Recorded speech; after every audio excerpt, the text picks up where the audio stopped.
Welcome back Welcome to the back. Film Tangents podcast. Yes, welcome. I'm Jake, and that other person is Edward.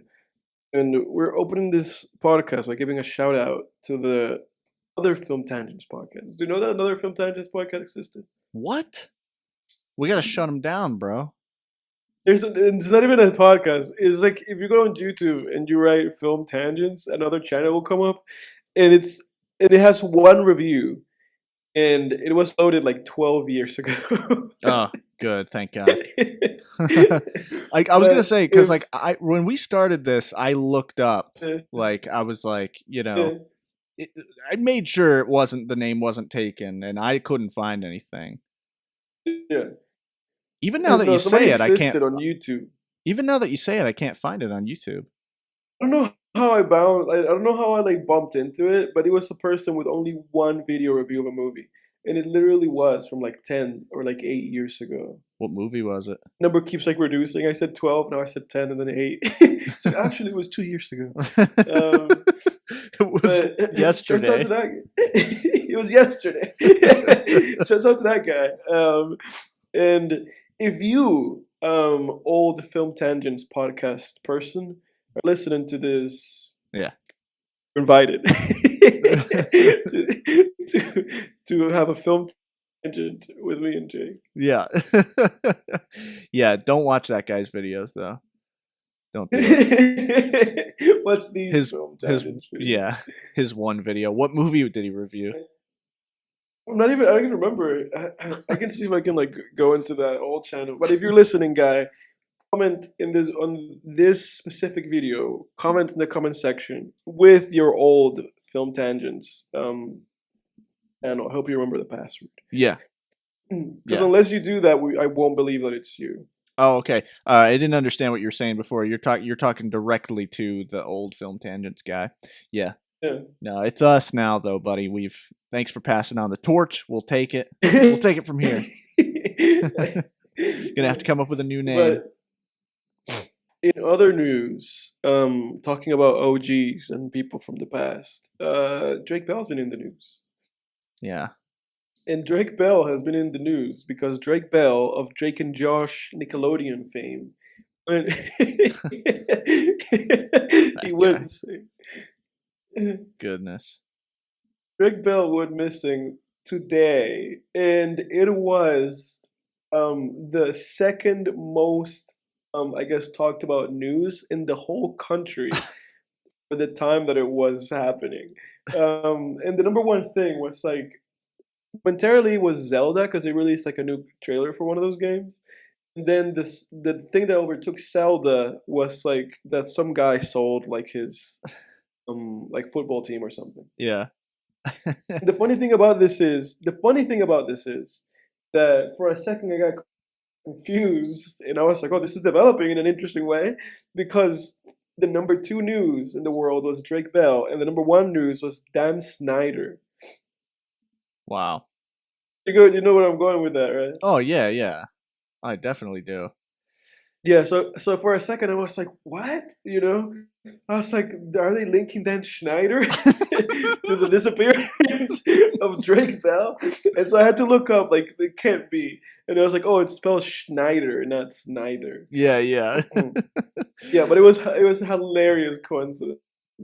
So you know how well, obviously you do know this, but for those listening, a couple years ago, Drake Bell was convicted of being of but grooming. He was a minor.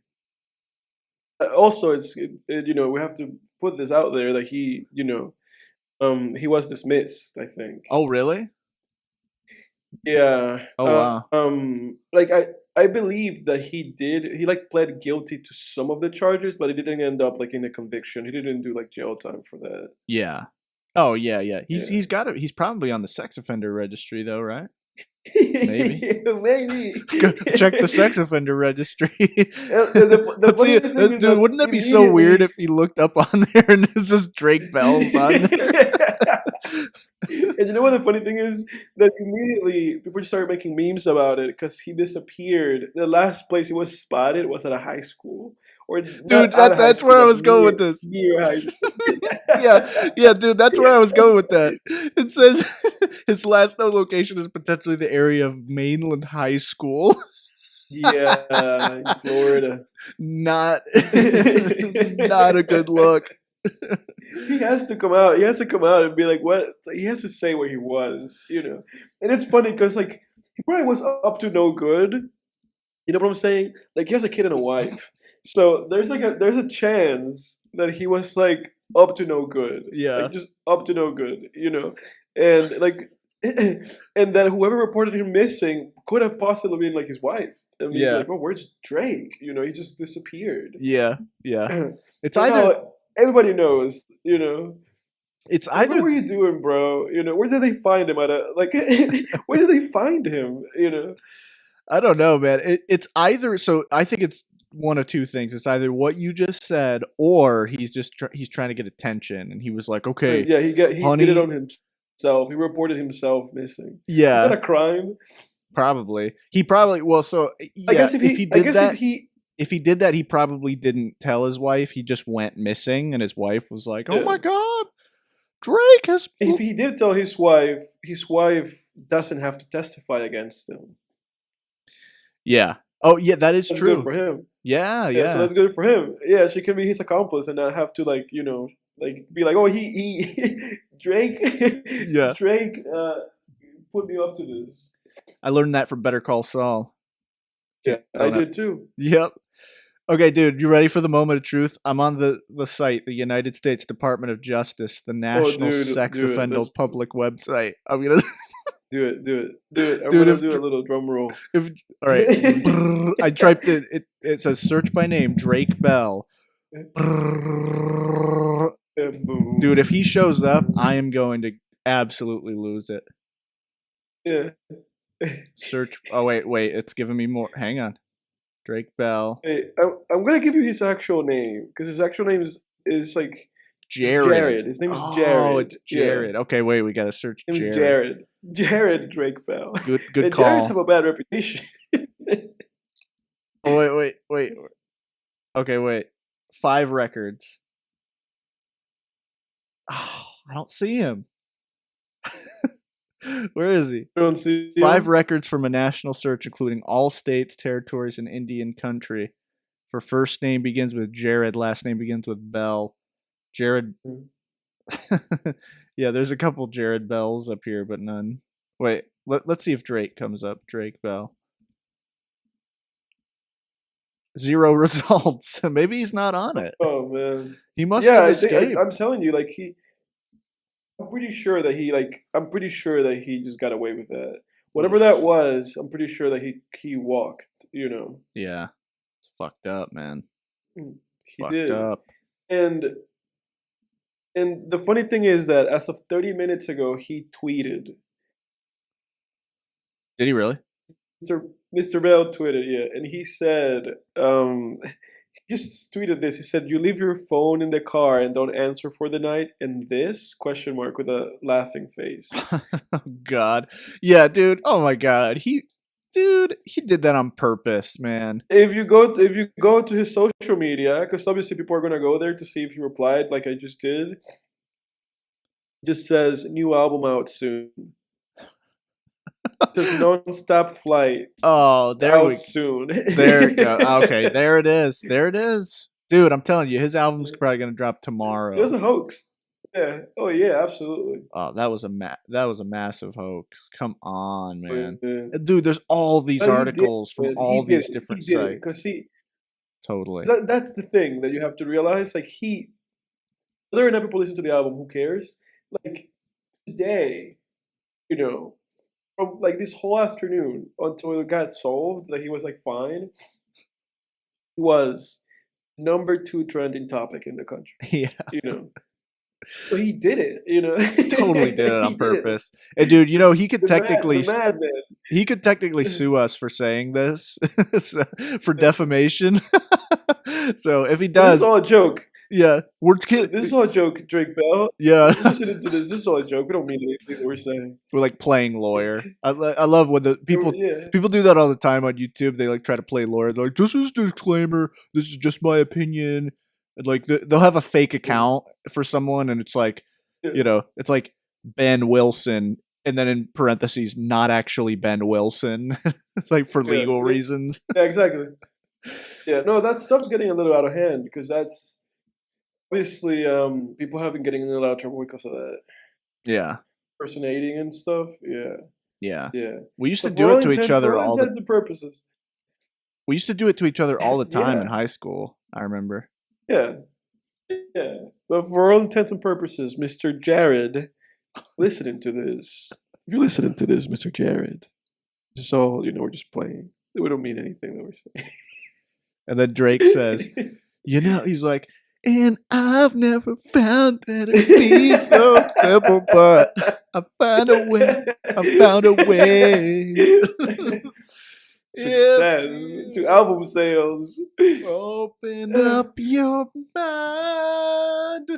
See what's inside. It's gonna take time to realize.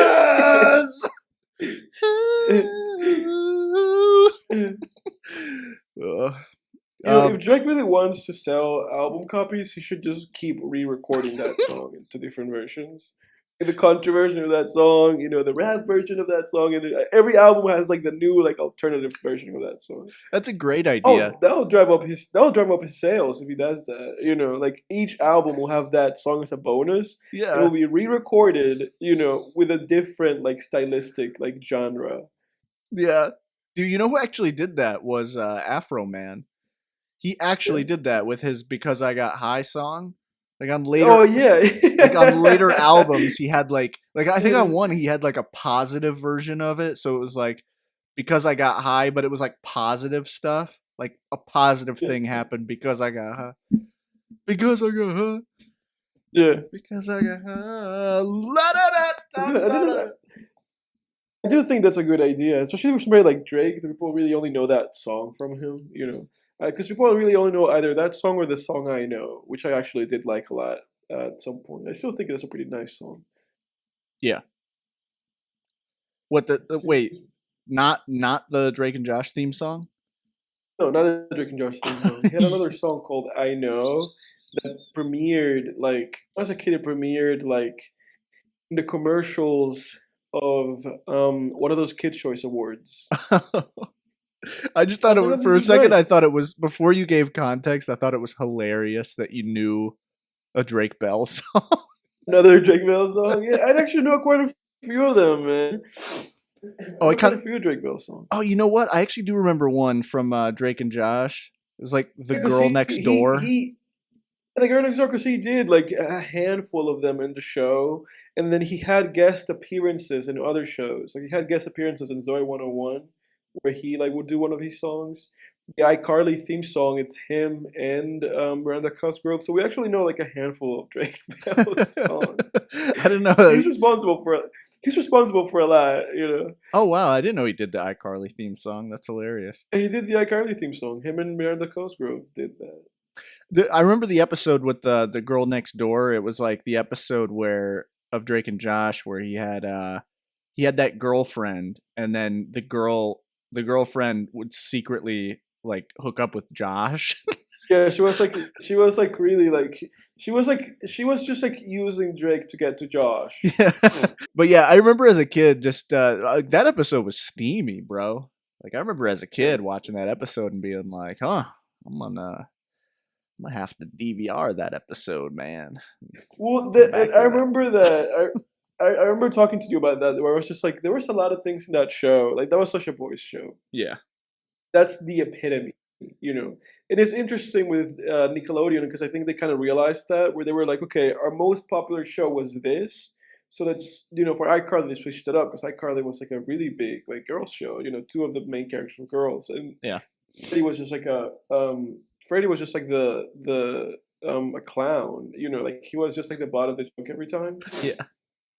So it was really not, They really they peaked. I think they peaked. I think that was like they had something. Dan Schneider had like a had sticky fingers. He had sticky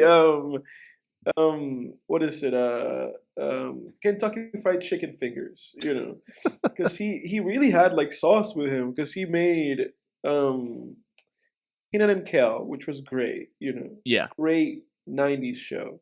And he spawned the movie Good Burger, obviously, and there's people like me who have a lot of good memories with it. Oh And then yeah. after that, it was like back to back, you know, back to back. Next thing he does, in Josh, Drake and Josh, the biggest thing, you know. And the next thing he does after that, iCarly, you know. Yeah. And simultaneously, he's doing like other shows, you know, like Zoe 101, you know. It's Yeah. like, oh my god, man, that guy really had like he really had like youth, like at the palace. He had youth at the palm of his Oh hands. God. Oh. For better, Oh for no. better or worse. And yeah, in more than one way. Oh Jesus. For better Yeah. or worse.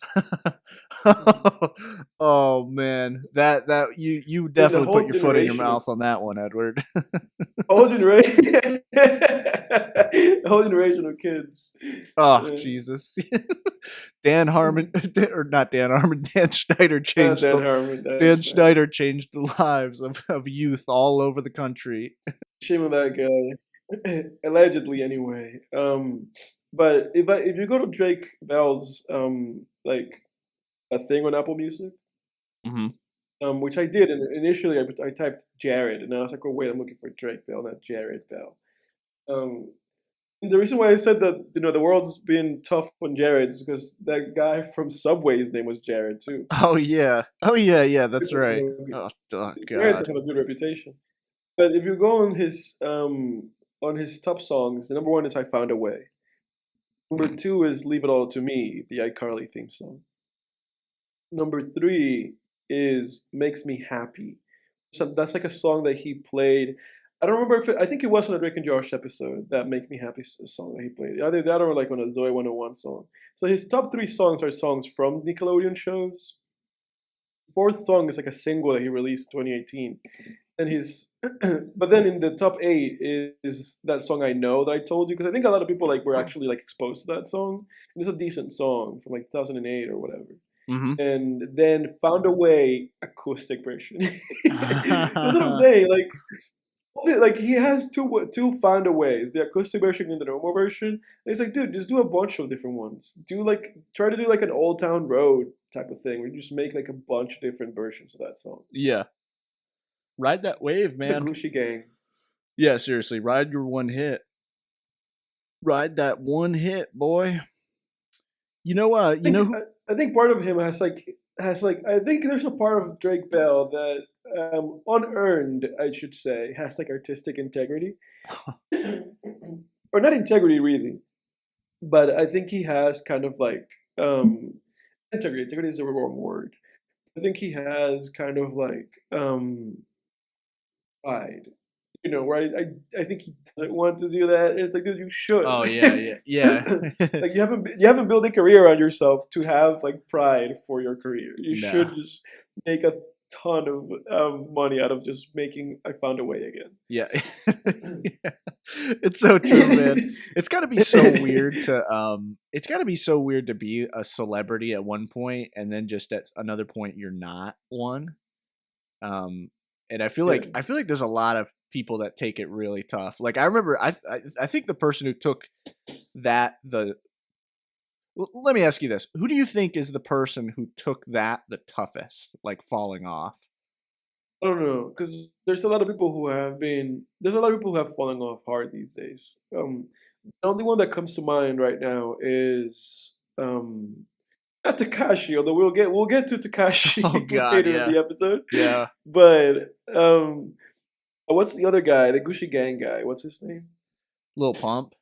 You think he took it hard? Pump. That's like no. I'm just saying like he's been one that comes to mind to me because there's like videos of him, people just clown him because nobody walks up to him and stuff. Let's go like, oh, look at Lil Pump. Well, nobody's recognizing him or whatever. Oh, I don't think he took it hard. I think that because we're in this like era of life where like social media and people having iPhones and stuff is so prevalent, that it's just like really like public what's happening to him and what's happening to 6ix9ine. Yeah.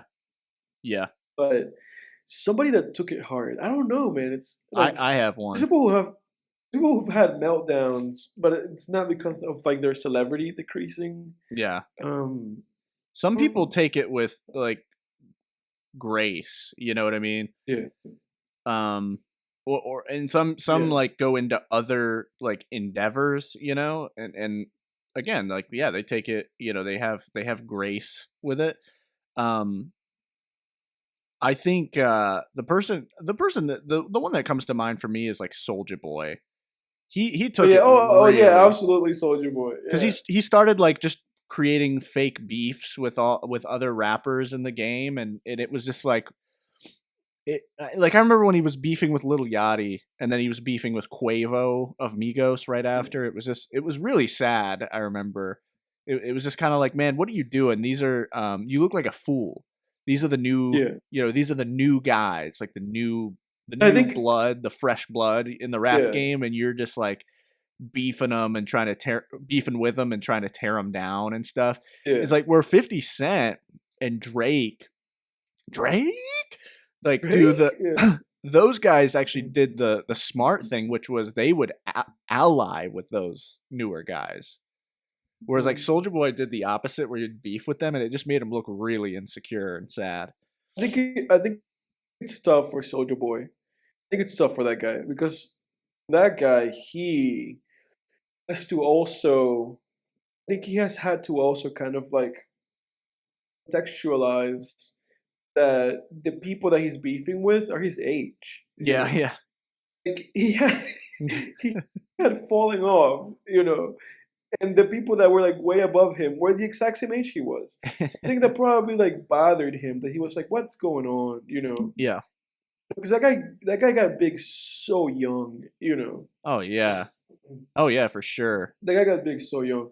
I think there's people who have like artists that have kind of like taking it hard, but not falling off, but not being like as big as they once were. You know what I'm saying? Hmm.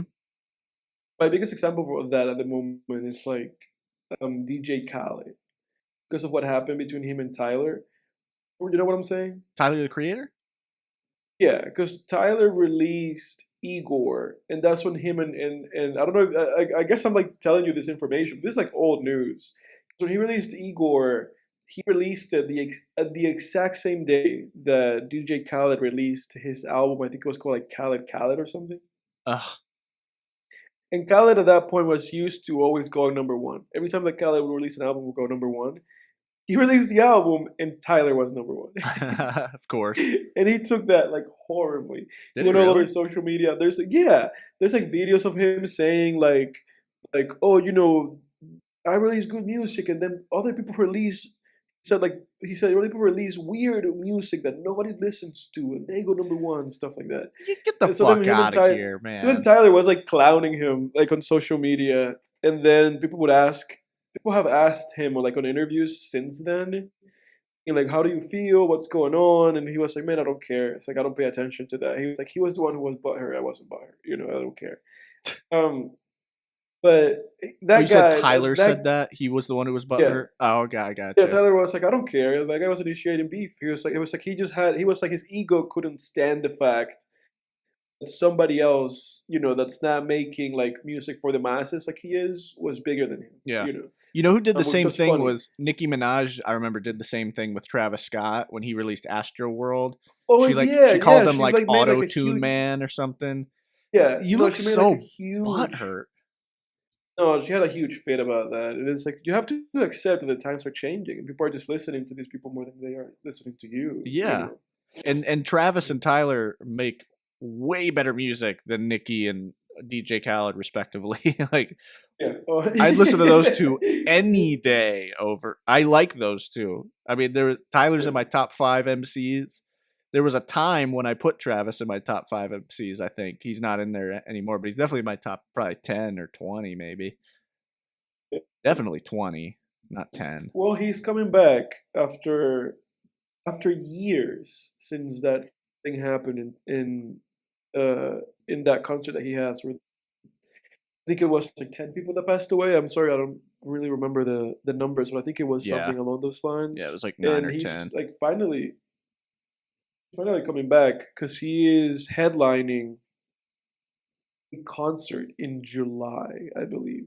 Which is fascinating because I'm like, man, like how would you like how I'm like trying to put myself in that guy's head. It's like how would you feel if it's like, oh, after like 2 years or whatever since you had a concert for the last time in which people like literally died, and then the ones that didn't die had to be hospitalized, you lost millions of dollars, and now you're going back on stage. Yeah. I ain't going to Not only any of that, his but concerts, bro. That's just a bad omen. yeah, I right. don't even believe in that stuff. Yeah. I don't believe in like bad Yeah, omens or bad yeah, luck or like curses or yeah, anything like that. I don't even care. I'm not taking my chances. I'm not saying that stuff doesn't exist. I just don't believe in it. Doesn't yeah, mean it's not yeah, real.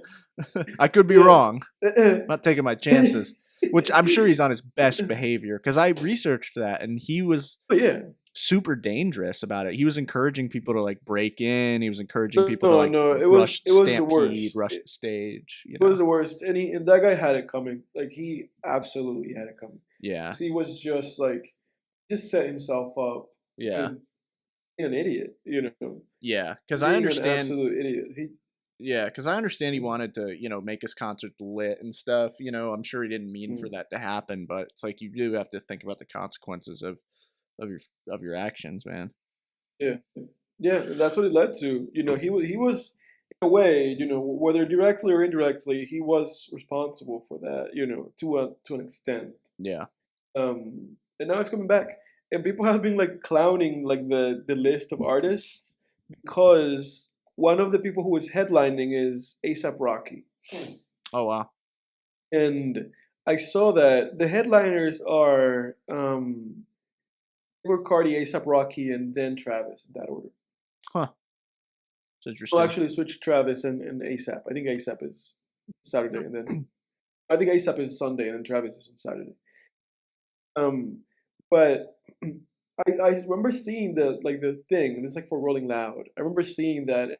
I thought to myself, I was like, ASAP Rocky's headlining this. I was like, that guy hasn't released an album like since 2018. Yeah. Yeah. It's been like 5 years since that album came out in 2018. When that album came out in 2018, Testing, nobody liked that. Like nobody liked that album. It was critically like mixed reviews. People weren't listening to it. It didn't go number one. It was his first album that didn't go number one. It was like number three or number two. People really didn't listen to it. And you know that I kind of had positive. I had a positive experience with the album, and I still do, honestly. But it wasn't big. It almost feels like Rocky hasn't released like anything that people have cared about like that since 2016 with like the Live Love ASAP album that he Yeah. released, where like that song "Getting Money Is What I Do" was in. Yeah, I yeah. don't remember. Wavy bone. Yeah, yeah, yeah. So like his biggest hits are like from back then. So he's headlining, and I was like, oh, to me it just seemed like it was all on the back of like being like, I guess he has two babies with Rihanna. Yeah. She's one of the biggest pop stars. Like, let's let him headline, but Yeah. he technically doesn't deserve it. Yeah. Yeah. In Oh terms of like yeah. his popularity and output, he really doesn't deserve it. Yeah, I mean yeah, that's the thing. A lot of these rappers these days, I mean, this has been the case probably for a while now, but they kind of marry Anton Chigurh and No Country for Old Men. You married into it, but Married they. into it. I hate that. I Yeah. hate that Yeah. whole like. I think you and I talked about this outside the podcast, but I hate the whole thing of like the Kardashian thing Married where into it. it's like all of a sudden Travis Scott starts dating Kylie Jenner, Mm, or Travis Barker starts dating, Courtney the or other whoever one. the fuck, Mm. and then it's just like they're suddenly like A-listers, and it's just like, and then it sucks because like I liked Travis Scott before he joined the Kardashian family, and then I don't know, it's just Yeah. weird. It's just weird. It's like the only You could say reason. that. Oh, go ahead. Yeah. I was gonna say you could say that. So for some of those guys, the worst thing that could happen to them was that. Yeah, yeah, it's just weird. Um, In, yeah, I mean, at the very least, you can say that about Kanye. Like that probably. was not great. That Yeah. probably was not the greatest thing that could have happened to that guy. Yeah, yeah. Kanye was, Yeah. I feel like, always sort of in the public eye, even before that, with his Yeah, outlandish no, antics and because stuff. for him it was the other way around, and people Yeah, have made like videos documenting this. yeah, But with him, it was the other way around. He was gigantic, at the time, gigantic. Every single album that he had, number one, breaking sales records. At the time, he also had done that album with Jay-Z. Those songs were everywhere. Otis, and The Boys in Paris. Like they were just like he was ginormous, and obviously like he was dissed by the presidents. yeah, He had beef with teenagers, the guy was everywhere. yeah, Um, yeah, so there's like a lot of really interesting YouTube videos that kind of document the history of how they rose through him, and how he kind of put them on, and then eventually was like, well, we don't need you anymore, so yeah, so see ya, see yeah. ya. Now you're a little bit too crazy for us. These shenanigans are getting a little bit out of hand. Oh God. You're messing with the image that we created through you, so you gotta Yeah. go. Oh man, he's Mm, he's way too crazy now. Jeez, yeah. goodness. Speaking of people getting canceled, we talked about Drake Bell. Someone else who got into hot water. This is like somewhat old news, Mm, but this was like a month ago. But I just learned about it the other day. Funny enough, it yeah. was like on Easter. It was like my mom brought it up because I was talking about the Dilbert comic, and Mm. my mom was like, that guy got canceled, like the Dilbert creator, Scott Adams. He like, I have to look this up. I don't even know what that is. yeah, because he has like a popular podcast and he goes on the news a lot and stuff and on talk Mm. shows. And dude, he said something like really racist. Oh, so is And he's this like doubling this down. comic the one with the guy with the glasses Yeah, and the Dilbert. dog? Yeah. And dude, it Yeah, sucks because I yeah. actually really liked Scott Adams. Scott Adams. And Yeah, and and here's the thing, Tate fans and like Andrew Tate people, you notice how I'm not completely disowning. Like I'm not. I don't have any. What do you call that? Um. Oh, I can't think of it right now. What is that? That what violence? What is that? What is that? Violence. Um. what is that? um. Fucking cognitive dissonance. Thank you, brain. Um, you notice, Andrew Tate fans, take notes. I don't have any cognitive dissonance here where just because I really liked Scott Adams before, I'm not like, well, he didn't actually know, this is the media trying to take him down. Da, da, da. No, I'm saying think he's a smart guy. Yeah, Okay. I really liked him for a while. I listened to his podcasts and stuff, not the political shit, because he got a little conservative sometimes for me. But I thought he had some yeah. really interesting ideas about succeeding in life, skill stacking, whatever, business, Right. persuasion. He's a trained, Plus, he's somebody who was successful in his field, so he's like worth, at least paying a little bit of attention to. yeah, exactly. He had a really great podcast. He's a trained hypnotist, which I thought was really interesting. He would talk about that sometimes. He talked a lot Yeah, about, again, persuasion. He has a couple of good nonfiction books on persuasion, on succeeding in life.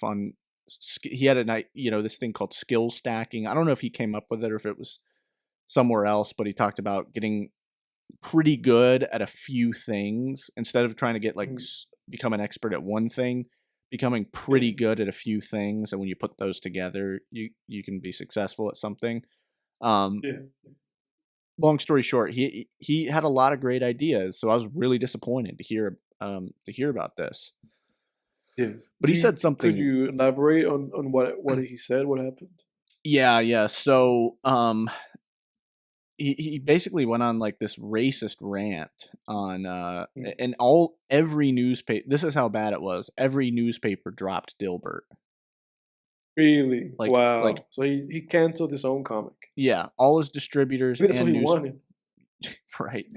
All maybe the maybe that because that's like I'll let you finish and then I'll get into that other point. I'm gonna let you finish. All right. Yeah. Yeah, I'll finish it real quick. But he said let me see. Um let me see. Yeah, so the he called after some poll that came out. He was looking at the results of the poll. It was like some racial poll where okay. So there was a survey, right? And it surveyed 1,000 American adults with this question. Quote, do you agree or disagree with this statement? It's okay to be white.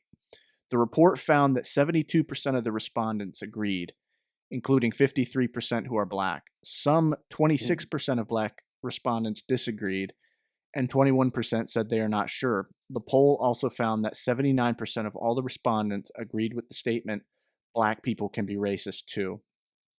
The statement, it's okay to be white, has been repeated on right-wing websites and in speeches. So I guess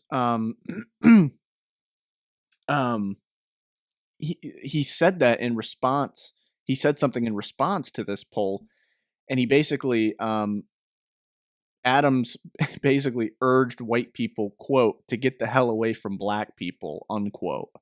Gee. And then he labeled black people, quote, a hate group.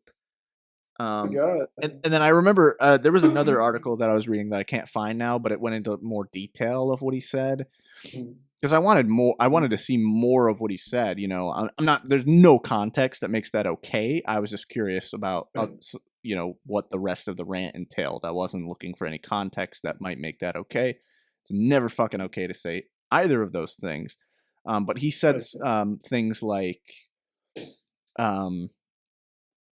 shit. Now I forgot it. But anyway, yeah. So pretty horrendous.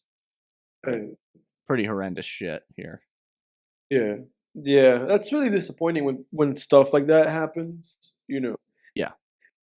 That's really disappointing because it's like this is really who you were this whole time, huh? You know, people were like enjoying all these things and you were contributing to the world like in a positive way. It's like a real J.K. Rowling type of thing. Yeah. The funny thing about J.K. Rowling is that J.K. Rowling is like basically uncancelable. Yeah. She's uncancelable, you know. J.K. Rowling cannot be canceled because it doesn't matter what she says, it doesn't matter what she does. She is the creator of like the most popular like literary franchise, you know. Yeah. Like those Harry Potter movies are like feeding those Harry Potter books and movies and roller coaster rides and theme parks and everything and theaters and whatever. They're feeding too many mouths to the point that it's like we have to let this person just be, you know, Yeah. like a transphobe. You know, we just have to let her be. Yeah. Yeah. Mm. Yeah. I've Yeah. accepted it. They were like, we just have to let this happen, you know. Oh yeah. It's like they get so big. Yeah. Yeah. So okay. So I'm looking at some other stuff he said. So Adams, who is white, repeatedly referred to people who are black as members of a quote hate group or a racist hate group, and said he would no longer quote help black Americans. And then he said, Wow, look at that. yeah, yeah. I mean, Jesus. I mean, at what part of that? What was going through his head? Honestly, I mean, goodness. Yeah. There was one other thing that he said that I wanted to. Oh yeah, but he's like doubling down now, and he's basically saying that, you know, oh, it's mostly white people who are outraged over what I said. You know, it's like, dude, shut up. They always say that too. It's like, oh, the white people are always the ones who are outraged about racist things. Shut the fuck up. My God. Yeah. I don't know. No, that's just disappointing.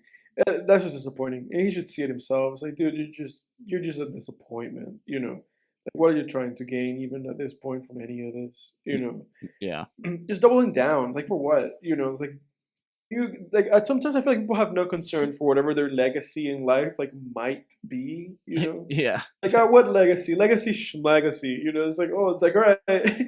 You know. Yeah. Yeah. I mean, Jesus. Scott Adams said, and then he like doubled down. Scott Adams says he was using hyperbole, America being programmed to see race first. Shut the hell up, dude. No one. You're the one who was talking about race. No one else. What do you mean we're programmed to see race first? You're the one who said something about race. But it's funny when people double down like that. That to me, it's always like funny. It's like, dude, like you could have walked this back, and maybe things would have been okay, but why double down, Like, Yeah. is this really the hill that you die on? So you've been working, that guy's probably like what 70, probably 60 or something. It's like, dude, this is the hill that you're like, this is where it ends. My career, my livelihood, my friendships, they end here because I'm dying on this hill. Yeah. Seriously. Right? But that's disappointing. And it's interesting that we're living in a time where so many like individuals, so many people, so many celebrities, and so many people that have like so much to lose to this. Yeah. Where I was going at the beginning when I was like mentioning something was that's the thing that happened with again Kanye West. That people were like, when he was like nuking his whole life, people were like, maybe he wants this, like maybe this is part of the plan, but there's something to gain here.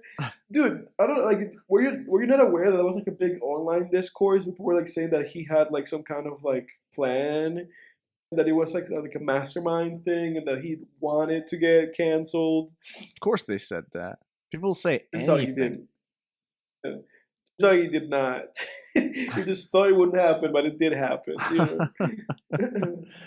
There it is. Look at this fucker. Look at his face. Look at his Yeah, there he is. look at his stupid face. He looks like an idiot. He was dating like this woman, like, I mean, not even half his age.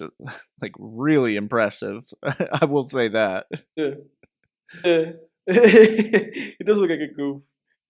So see if you Let me can share see. your screen and then we could listen So to is it. it this like tour thing? Yeah, exactly. So at 44 minutes and 15 seconds, here we go. So if nearly half of all blacks are not okay with white people, according to this poll, not according to me, according to this poll, that's a hate group. That's a hate group, and I don't want to have anything to do with them. And I would say, based on the current way things are going, the best advice I would give to white people is to get the hell away from black people. Jeez. Just get the fuck away. Oh jeez, what the Where we have to fuck? go, Oh my god. because there's no fixing this. I'm gonna stop it right there because he's probably just gonna keep elaborating. But what he was gonna say, he said it. Oh god, dude. Gee, man, he's Oh. a real separationist. He's a real he really goes for apartheid, doesn't he? Oh my god, that was so hard to listen to. Yeah, No, I feel bad for and people, especially if it's that guy was like a hero to somebody. oh yeah, I really liked him, man. I thought he was really intelligent. I didn't, and he probably said some stupid, dumb conservative stuff, like type, I'm not saying that's a conservative thing to say, so don't get it twisted, but he probably said some dumb, like, Tucker Carlson type shit that I don't know about. So I'm not gonna. It's not my hill to die on. Like if you say like I can't believe you liked him before, he was an idiot before. If he was, listen. If he said something like this before, I don't know about it. And apparently it Right. wasn't Right. bad enough to make it into national news like this was. But yeah, any I'll tell you what, the way you knew that was going downhill was when he says blacks. Like Yeah. that's Oh. Oof. when he's like percent of blacks, you're just like, oh god, here we go. Oof. Yeah. That never leads Yeah. anywhere good. Yeah. If anybody knows about that, is that guy from Seinfeld. What's his name? Kramer, Kramer. the actor. Yeah. Oh, jeez. Yeah. I watched that. You know that, right? That, Oh like, yeah, yeah. We watched that Yeah. together. We watched that, and then Yeah, the exactly. So- hilarious like apology that he gave on. when Larry Seinfeld is such a good friend. You mean Jerry Such a good Seinfeld? Yeah, Jerry, not Larry David, Jerry Seinfeld. He's such a good friend for that dude because it's like he didn't just abandon that guy. When that guy was going through canceled, like before being canceled was like being canceled. Yeah. And Larry, not Larry, fucking Jerry stood by him. Yeah, no, that didn't help. I mean, Jerry Seinfeld was a good friend. It didn't help whatsoever. I mean, Whatsoever. I think he just made everything worse, especially because Kramer didn't handle that in the best way possible. dude, he looked like he was in the principal's office and he had to like apologize for They like forced him to apologize for something. Yeah, it's like they had a gun pointed at him outside of frame. They're like, do it. It's like, Yeah, yeah. Oh man. oh jeez. Oh man. Anyways, that's what I got on Scott Adams and Drake Bell and all that jazz. Well, all of that being said, do you want to get into some film stuff? Let's do it, man. This is film tangents. Some of the stuff. All. Some of the stuff that this podcast is named after. Yeah. Well, my first question for you is this: what film do you not want to log into Letterboxd and let people know that you actually watched it? So like it could be in there, but it just like it might be in there right now, but it's like I was hesitant to log it. You were hesitant. You were like, I don't know if I want to put this up there. Yeah. Excuse me. Oh man, that's a great question. I know. I thought about that last week. I was like, I'm gonna write this down for the podcast. That's a good question, man. Like, okay, well, and you're putting me on blast now because I got to kind of tell the whole, our whole viewership. I'm putting you on blast. Like you've sinned it. I have to do the same thing, and I know what I'm gonna say. It's like, oh, Jake has seen this. How embarrassing. Why don't you hit us with yours, and then I'll try to look. I'll try to see if I can find it, one or whatever.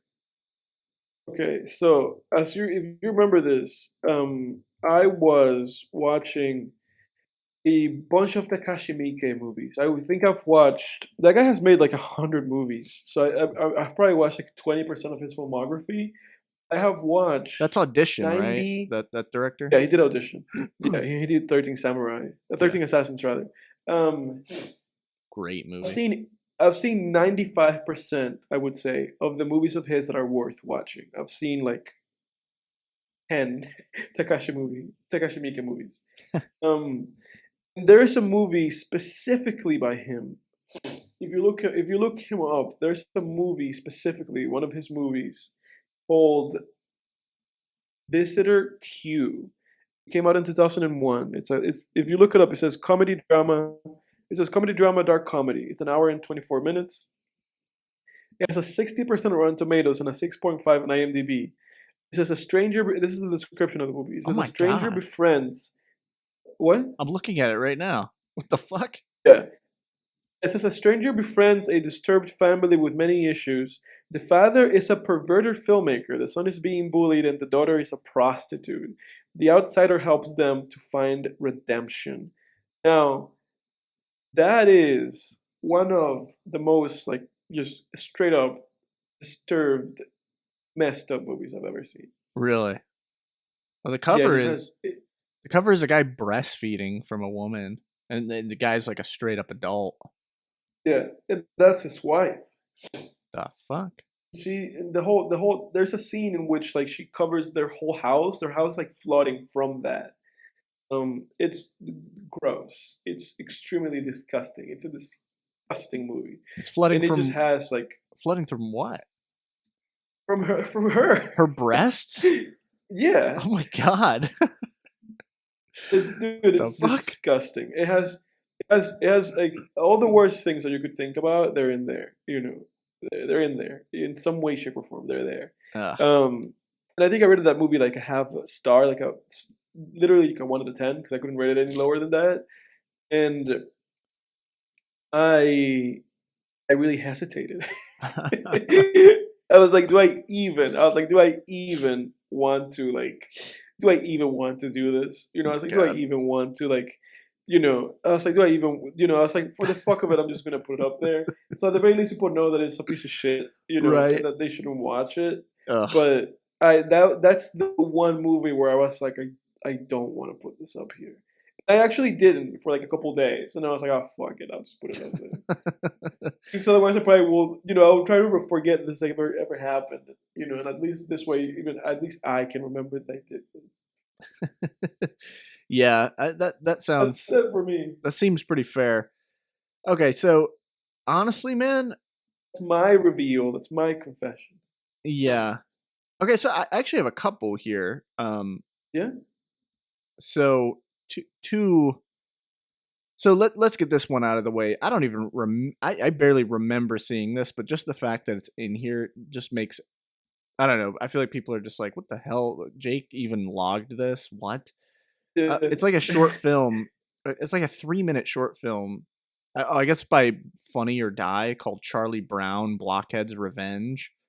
From what I Okay. remember, I don't remember like jack shit, but from what I gather, um I think like Charlie Brown just gets revenge on his bullies or something.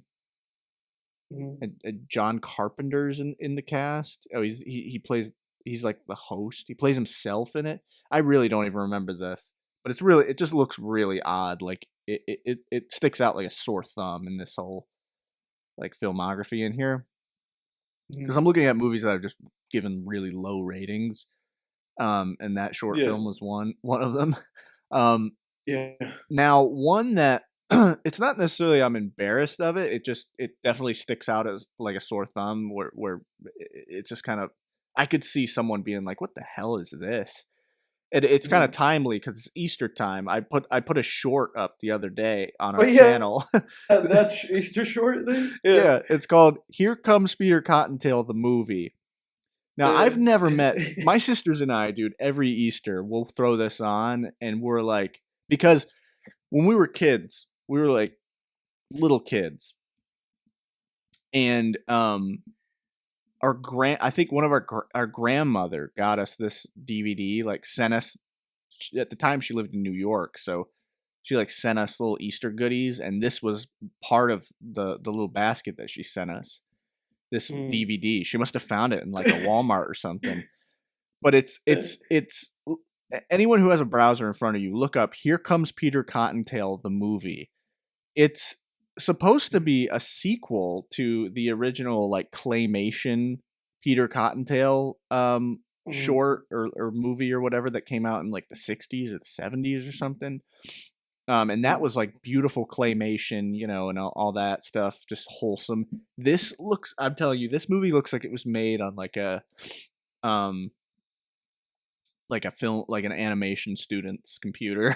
Like Mhm. it's not, it's not terrible. It's not, uh, and that's kind of hyperbole. Um, Yeah. it looks a little better than that, but it definitely, it's an odd movie, man. I mean, if you just look at the cover, I mean, these characters, it looks like a fever dream. Um, Yeah. Fun fact: Roger Moore, who played James Bond in 5 films, plays the villain of this movie. And Yeah. then Miranda Cosgrove plays one of the little uh, critters in this movie as well. But Yeah. um, this movie, yeah, some of the reviews on Letterboxd are hilarious. But anyway, like nowadays, my sisters and I, we still throw it on every Easter just as a joke, and we So watch it. ironically, yeah. Oh yeah, and we're just like, what the fuck is this? This is, and we laugh for 90 minutes straight, or however long this movie is. 92 minutes. It's too long. Dude, Yeah. 92 Too minutes long. of pure laughter. Like, I'm talking, my sisters and I will just be rolling around on the floor. Like, it's a musical too. So like all of Easter, like this past Easter, the entire day we were just singing songs from this movie and just laughing our asses off because of Yeah. how fucking weird it Yeah. is. But Yeah. some of the reviews are hilarious. Like one person wrote, "I literally thought this was a fever dream I had in elementary school." And Yeah. then, dude, this review, I looked at this review like I think a year or two ago, and I pissed my pants laughing almost. Anyway, Yeah. so this is the review. This is the review. So the Peter Cottontail Jr. is the main character, and he's the character I on the will, front I will cover. also read you a review from the movie that I told you. Oh, okay, okay, Yeah, we'll go ahead. okay. So anyone who's looking at, I mean, you probably saw the cover of this movie, or anyone who saw the short that we posted. I mean, the Peter Cottontail Jr. character looks like a freaking nightmare. Like it's like uncanny valley shit. So Yeah. someone put a review and it says it says Peter Cottontail Jr. walks up to you and asks you to pick a card. You pick a card. Peter Cottontail Jr. shuffles the cards and draws one. Is this your card? You say no, but Peter Cottontail Jr. grins with death in his eyes and asks you if you're sure. You're sure. Peter Cottontail Jr.'s ear-to-ear grin stretches beyond his uncanny bobblehead face as he whispers, check your intestinal tract.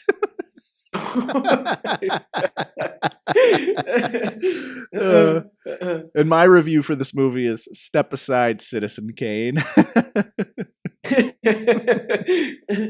This is a true cinematic masterpiece. Exactly. Oh, jeez, dude. That's the closest I can get. Oh, but man. go ahead with your funny review. This is like the top review. I'm only gonna read a part of it because then it's like the person actually like saying they liked the movie, which is it's a pretty silly thing to admit. You know, I wouldn't admit that. I wouldn't admit that, dude. But this person said, "Sorry, mom. Sorry, dad. Sorry, God. Sorry, me from 3 months ago. Sorry, my second grade teachers. Sorry, artist of this world." Another review just says, this movie has incest, heroin addiction, bullying, sadomasochism, prostitution, domestic abuse, rape, murder, necrophilia, and more. And more. All these things are featured in this movie graphically, you know. Yeah. Then somebody else said, there's like a recent review. There's like one of the recent reviews. This person said, "Dear Father, please forgive for watching this film. I thought it was just horror." Oh God! Yikes! Yeah, I won't be watching that. I really liked. I really enjoyed 13 Assassins. I remember when we watched that. That was great. Yeah, but Mika is like this weird fringe director where he's done things like that are a little bit more mainstream. Yeah. And then he's just done complete weird like. I feel like he embodies this statement: one for them, one for me, more than anybody. You know, more than any other filmmaker whose movies I've ever seen. That guy embodies that statement. Yeah. One for them, and not even that. He has a one for them, five for me mentality. He's like, I'm gonna make 5 shitty ass movies that only I will enjoy because I have these weird interests, and then I'm gonna make just one like movie for the public every now and then, you know. Which one of those Assassins every now and then? Yeah. An audition every now and then, you know. Okay, so that you answered my question. My question was going to be, which camp do you think Audition falls into? Yeah, Audition. Despite the fact that Audition is pretty depraved, like it falls in the camp of like, well, that's for them, you know, because it's like tame in comparison to his other bullshit that he's done. Yeah, Audition was tame in comparison. Audition was rough. Audition was one that I really didn't know how to rate. Because I think I have it sitting at an 8 out of 10 on Letterboxd. I do too. Yeah. Because I think it's I have it on it. Because I thought it was a really well-made film, and I thought it was really effective. But there were things that made me want to bring my rating down. But I just didn't feel like it was fair to the movie, I guess, to bring it down because of those things. Like I almost felt like I was being petty. Like people probably know what I'm talking about if you've seen Audition, you know, certain things of the puke kind. But ultimately the side of me that recognized how well made that movie was and how honestly scary it was at certain times won out. But yeah, that was one that there was like a huge discrepancy in how I rated it, because I went back and like changed the rating, I think. Yeah. Go ahead. Yeah. That's something that cannot be said about a lot of those guys' movies. You know, most of that guy's movies are movies to where you come out of them. You know, as somebody who's seen quite a handful of them, most of these movies are movies you come out of them and you just go like, what? You just go like, this is horrendous. Yeah. You know, this guy just made this so that he could have it. He's a real George Lucas. He's making movies for his personal collection, but he's also sharing them with the public. Yeah. Oh God. Yeah. Yeah. But Mr. Mike and Mr. Cottontail aside, this is the return of a nice segment that we have that I know Jake's a fan of. This is the return of the rated, underrated, or overrated segment. I love it. Wait, 1 second, Yeah. actually. Do you mind if because I actually had a little, I wanted to throw a Letterboxd question back at you, because I know this is going to Oh yeah, go ahead. this is going to get long. So Yeah. I wanted to sneak this in there before I forgot. So my to turn it back onto you about Letterboxd, what's a movie where you've given it a certain rating, could be high, could be low, where there was just such a discrepancy, like you felt like you were being contrarian, whether you gave it a really high rating or a low rating, to the point where you were like, man, I would rather other people not see that I either gave this great, seemingly allegedly great movie such a low rating, or allegedly terrible movie such a high rating. Does that make sense? Yeah, yeah. So basically, a movie that you're saying that I was being that you're like you're, are you saying that I'm being contrarian? Is Like the that you're rating? the odd man out on, like you're an I'm the odd man outlier, out. basically. Okay, I'm the odd man out in a movie. Because I have one. If you Um, need a second to think, I can. I do need a second to think. I'll go on Letterboxd, so you go ahead, and I'll look at what I have. So for me, the most recent one, there's more of these, and we all have them. Like movies where it's like other people thought it sucked, but you thought it was great, and vice versa. For me, the most recent example, like from films, like recent films, like talking within the last year or so, would be the movie Mhm, Where the Crawdads Sing. People kind of mhm. like shit on that movie, and it got bad reviews. Um, I'm pretty sure it got, what did it get on Rotten Tomatoes? Where the Crawdads Sing movie. Yeah, 34%. So it got it got negative critical reviews, Mm, but the audiences gave it 96, which is interesting. I yeah, gave it an 8 out of 10. I thought it was a good movie. I hadn't read the book either. yeah. And I was not really that excited about watching it. Like I watched it, it was like a year or so ago, maybe, with my family. My sister, and maybe my mom had read the book. I don't remember, but like we watched it after like a family dinner one night, and um, I was like not like, I was like, okay, cool, it's just a family movie, whatever. But when it started, I was like, there was a part of me, big part of me, on the inside, Yeah. like my whole self, I should say, that was just like, I don't want to watch this. Some one of these, like romance type movies based on a book. Yeah. Like when it began, I was like, oh, this is going to be like some Nicholas Sparks type thing. I thought it was great. I thought it was a great movie. Yeah. I don't know what critics were found missing in it. I don't know. Yeah. Maybe it just blew right past my expectations, but I don't know, man. I thought it was really well made, to be honest with you. I thought it was a Yeah. good story, and I thought it had the story was good. Was good to the point where I was like, this had good reason to be such an acclaimed best-selling book. Yeah. Yeah. But that Let me think. and there's probably there's probably others. I think like 10 the movie, oh yeah, the Roland Emmerich movie 10,000 BC. Like I give that movie like a 5 or 6 out of 10, which is like probably not Yeah. low enough. Everybody gives that movie like a half star Yeah, it's that's right ever now low seen it. enough. Yeah. Yeah. But I don't know, man. Yeah. I think it's a really badly written movie, and I think some of it might be nostalgia goggles, because when I was a kid, I liked the movie because I was like, oh, Yeah. there's woolly mammoths and saber-toothed cats and ancient Egyptians in it. But even rewatching it, like I remember you and I watched it like a few years ago. Like I was showing it to you for the first time, and I was like, you know what? The script is shit. Like it's up there with like the worst, or down there I should say, with probably some of the worst written scripts in Hollywood.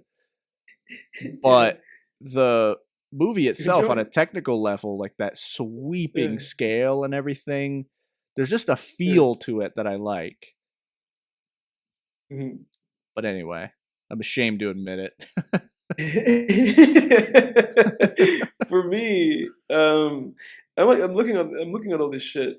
For me, the only example I have been able to come up with is the movie Sing 2. You know what I'm talking about? What is it? Sing 2. It's like an anime. It's an animated Oh yeah, movie called yeah, Sing. yeah. I saw Sing 2 in the movie theater. And it was because it was like for work. When I used to work at a public school, Oh yeah. and I went to see Sing 2 in the movie theater, and I enjoyed myself. Like I had a real nice time. I had a real nice time watching Sing 2, and I think I think the movie works. You Like gave it a 5 out of 10. What are you talking about? I give it a 4 out of 10. But that's the thing. Like, you have to understand that this is me giving a 5 out of 10 to this movie. Where you get what I'm saying? Where it's like it's one of those movies that if you're like a film person, if you're a film nerd, this is the kind of movie that you give like a 1 out of 10 to. Like a half a star. If you're the kind of person that I am, where it's like I really enjoy like a lot of artful films. I've watched like most of Bergman's filmography, Tarkovsky. I watch like all these fucking movies, Yeah. You're the kind of person that I am. You don't give Sing 2 even a 5 out of 10. You give it like a 1 out of 10. And I really enjoyed that movie. And before I posted Sing 2, like as a movie that I had watched, it was a real debate in my head whether I should give it a 6 or a 5. Yeah. It was a real debate. I was like, is that movie a 6? It was keeping you up at night. But yeah, dude, it was keeping me up. I really had to think about it. And I was like, is that movie a 6? Is that movie a 5? And I was like, I'm gonna settle for a 5. I'm not gonna give that movie that much like wind. But it was just a coin flip for me. So in that regard, I'm gonna give that as my answer. That movie, I rated that movie higher than I believe most other people who watch like movies like seriously would have rated it. Yeah. Yeah. Okay. So Okay. Sing 2. Yeah. Sing 2. I really enjoyed it. And to be honest, if somebody said to me, "Hey, do you want to watch Sing 2 again?" I'd be like, "Yeah, let's watch it." Wow, you go that far. Dang, that's Yeah, and that's a well, big I'd be like, "Yeah, let's watch it." that's big for you to say because you don't choose movies lightly. Neither do I, honestly. Yeah. I mean, Yeah. dude, I get decision fatigue when I'm picking movies. Like, dude, I'll take an out if I'm gonna watch a movie, I need an hour to actually pick one because I have this giant fucking watch list, and I'm like so terrified that the movie's gonna suck and it's gonna be a waste of time that I do my due fucking diligence, bro. Like I watch trailers. I'm like, which one do I really feel like watching?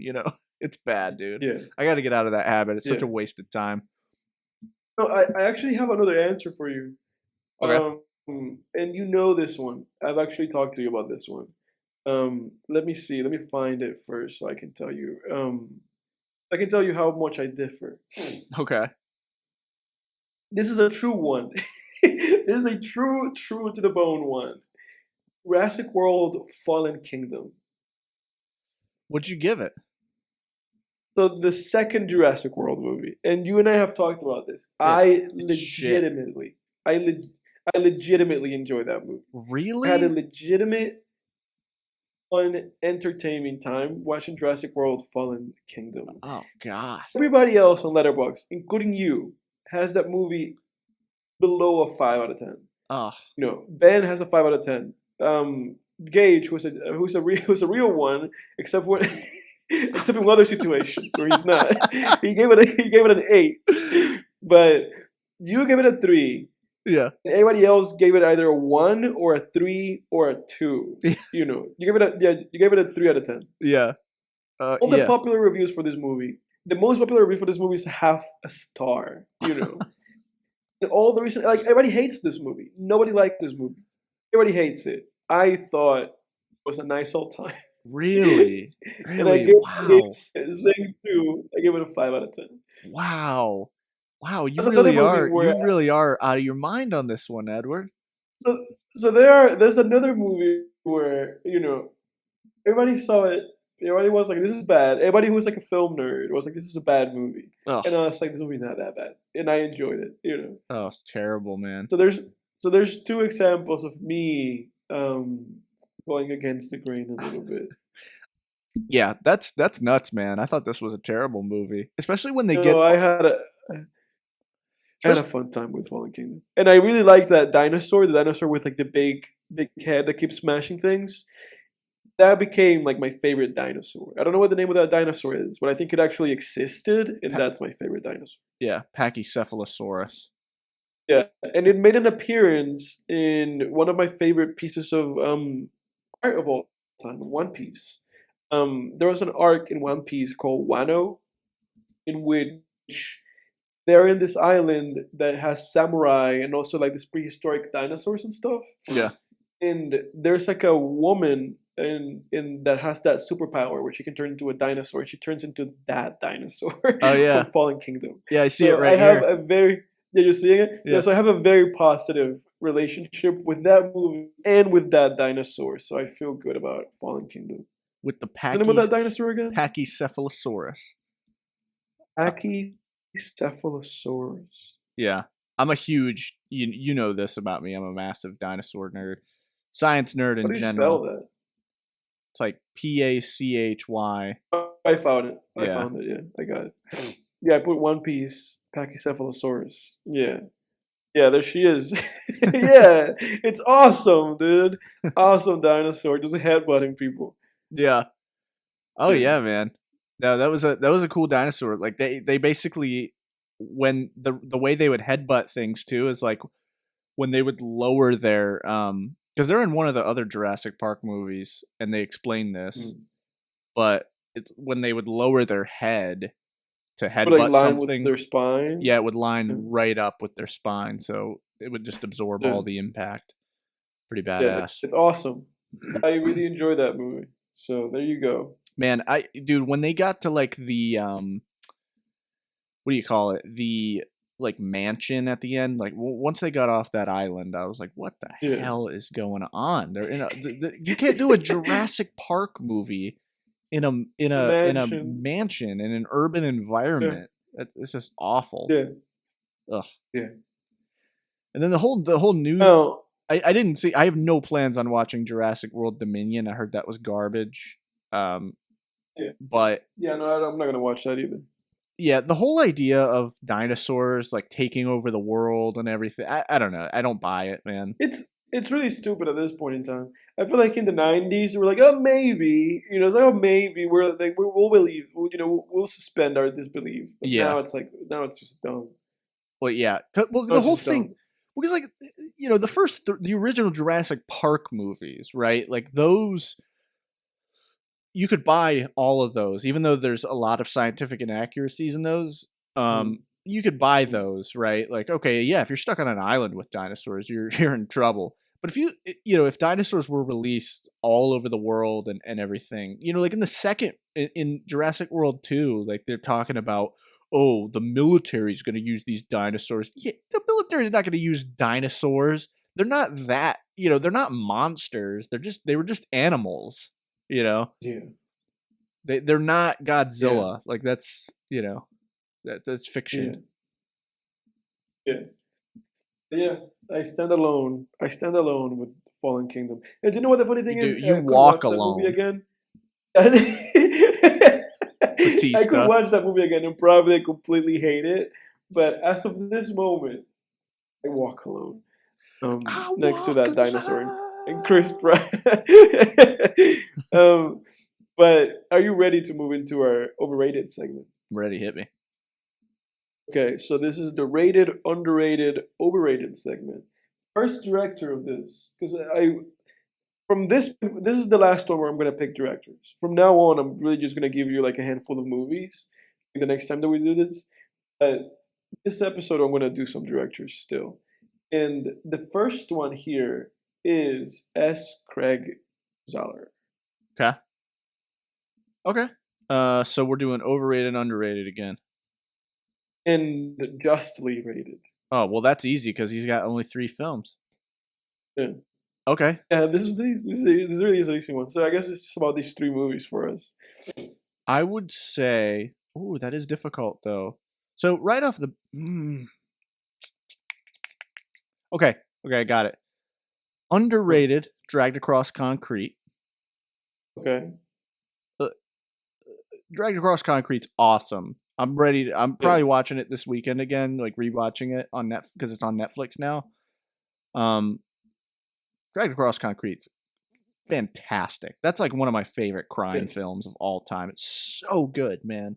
So good. If you haven't seen Dragged Across Yeah. Concrete and you like edgy crime cop films, go watch Dragged Across Concrete. It's a great crime thriller, super suspenseful. Vince Vaughn and Mel Gibson play two cops who get suspended without pay, and they're both in financial hot water. So they stake out these bank robbers, and their plan is when the bank robbers rob a bank, they're going to rob the bank robbers. Great plot, man. Great plot. Yeah. Okay. Yeah. Anyway, off my soapbox. Dragged Across Concrete is underrated.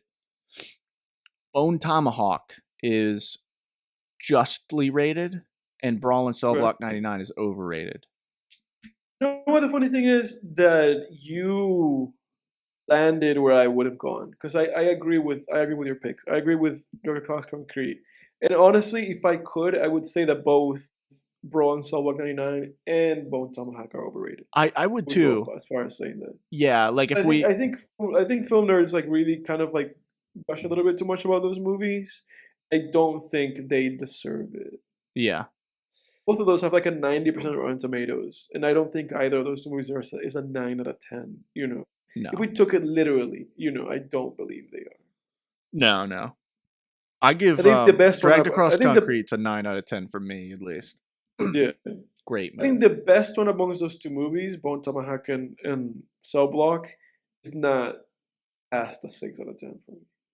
Yeah. Yeah. Which one are those, like, out of Brawl and Bone Tomahawk, which one is better for you? I know you don't like either, but... Like either. And I think I have Brawl rated lower than Bone Tomahawk, but I think Brawl's better. Yeah. And honestly, dude, it's tough, because I could interchange but Brawl, those. I have it could lower say because that...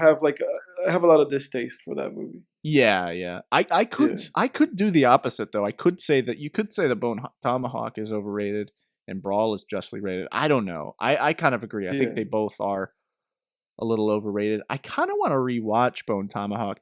I just remember Bone Tomahawk being super slow, like really slow, and gets like a little boring because they're just trekking through the desert forever before they get to the where the villains are. Yeah, they do. That movie's slow, man. That's a slow movie. And then it just gets like so like ridiculously like violent, you know. Yeah. You know, I'll actually change that, because now that I'm thinking about it, I'll say that Bone Tomahawk's overrated and Brawl is justly rated, because at least I think Brawl has better, higher stakes in its story. Like, at least I can totally get behind Vince Vaughn's character trying to doing what he's doing to save his pregnant wife and unborn child. Whereas in Bone Tomahawk, I don't remember exactly. I could be wrong on this, but at least from what I remember, I don't really remember why, if there was really any good character motivation, like for Kurt Russell. You know, he was a sheriff, and he leads them, you know, to the cannibals' cave or whatever. But yeah, there wasn't much like character work there. Stakes, I guess. No. I felt really like displeased. I felt really displeased with that movie. Yeah. I've seen every one of that guy's movies, and he gets better every time for me. You know, it's like Bone Tomahawk was the first one, and then Brawl was the second one, and then, you know, Concrete, he like really hit it with me. I was like, yes, I do like this. You know. Yeah. So I hope he keeps improving. You know, because I do believe he's improving. I believe he's improving. People who might say he's not, there's probably people out there that are like, oh no, you know, Brawl was the best one, and he took a step down. No, I think every single one of these movies has been better than the last one. Yeah. No, I agree with that. Like, I think he was doing some real Takashi Miike stuff before, where it just seemed like so self-indulgent. Where it's like, dude, who is this for? You know, who is this for? You know. But now I think he's taking the right steps. Yeah. He's taking the Tarantino steps to being a little bit more like, okay, you know, try to expand outside of your own fucking interests. You know? Yeah. I mean, and he could become, like a new sort of Tarantino, but I don't know that he will. Not that he doesn't have it in him, but just based on the Yeah. fact that I think his movies are just a lot slower paced than Tarantino's, and I'm not sure if they'll Yeah. be able to break into the mainstream. Especially Bone Yeah, because Tomahawk and Brawl are very slow, and they do yeah, Dragged Across Concrete is very slow as well, but I think that movie avoided being I was never bored at any point during that movie, yeah. despite how slow The thing, slow I think paced it was. the things that bring so many comparisons between him and Tarantino are just the genre. There's like the subversion of genre shit that they do, but I don't think he has like the pop. You know, you Yeah. know. Well, it's sort of like Tarantino had much like the immersion almost of in genre, where it's just like they're they embrace the cliches and everything. yeah, I think the yeah, word but for that is like deconstruct. They deconstruct genre. yeah, yeah. I think they're both like I think they both exist there. Like embracing tropes, subverting tropes, deconstructing this stuff. I just don't think Craig has like the pulpiness and the poppiness of Tarantino that has made his movies like so like commercially appealing. But maybe the trick really is for Craig. It's like just maybe cast A-list celebrities. Maybe that would do the trick. Get Yeah. Brad Pitt in there. Um, yeah. Yeah. But for the next one, I have Old Man James Cameron. Okay, I like that. I like that. Okay, let me get his and I've seen he hasn't made that many movies, so I believe I've seen no. Cameron, he's made a bunch of movies. He's only made like, I mean, well, he's made let's say relatively not that many movies compared to some of his Yeah, peers, like compared to a Spielberg or a Scorsese or a yeah, whoever. Okay, for James Cameron, so I have not seen The Abyss and I have not seen True Lies. I've seen everything else. I have not seen the new Avatar either, but I've seen yeah. everything else. We won't even count Piranha 2.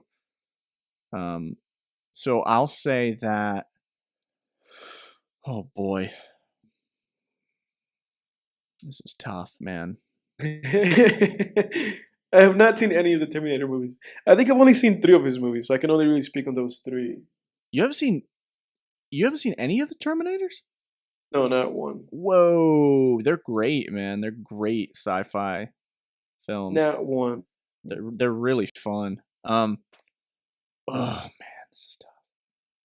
I mean, I'm tempted to say, because you can't say Avatar's overrated, Yeah, because it's not at all. People shit all over that movie.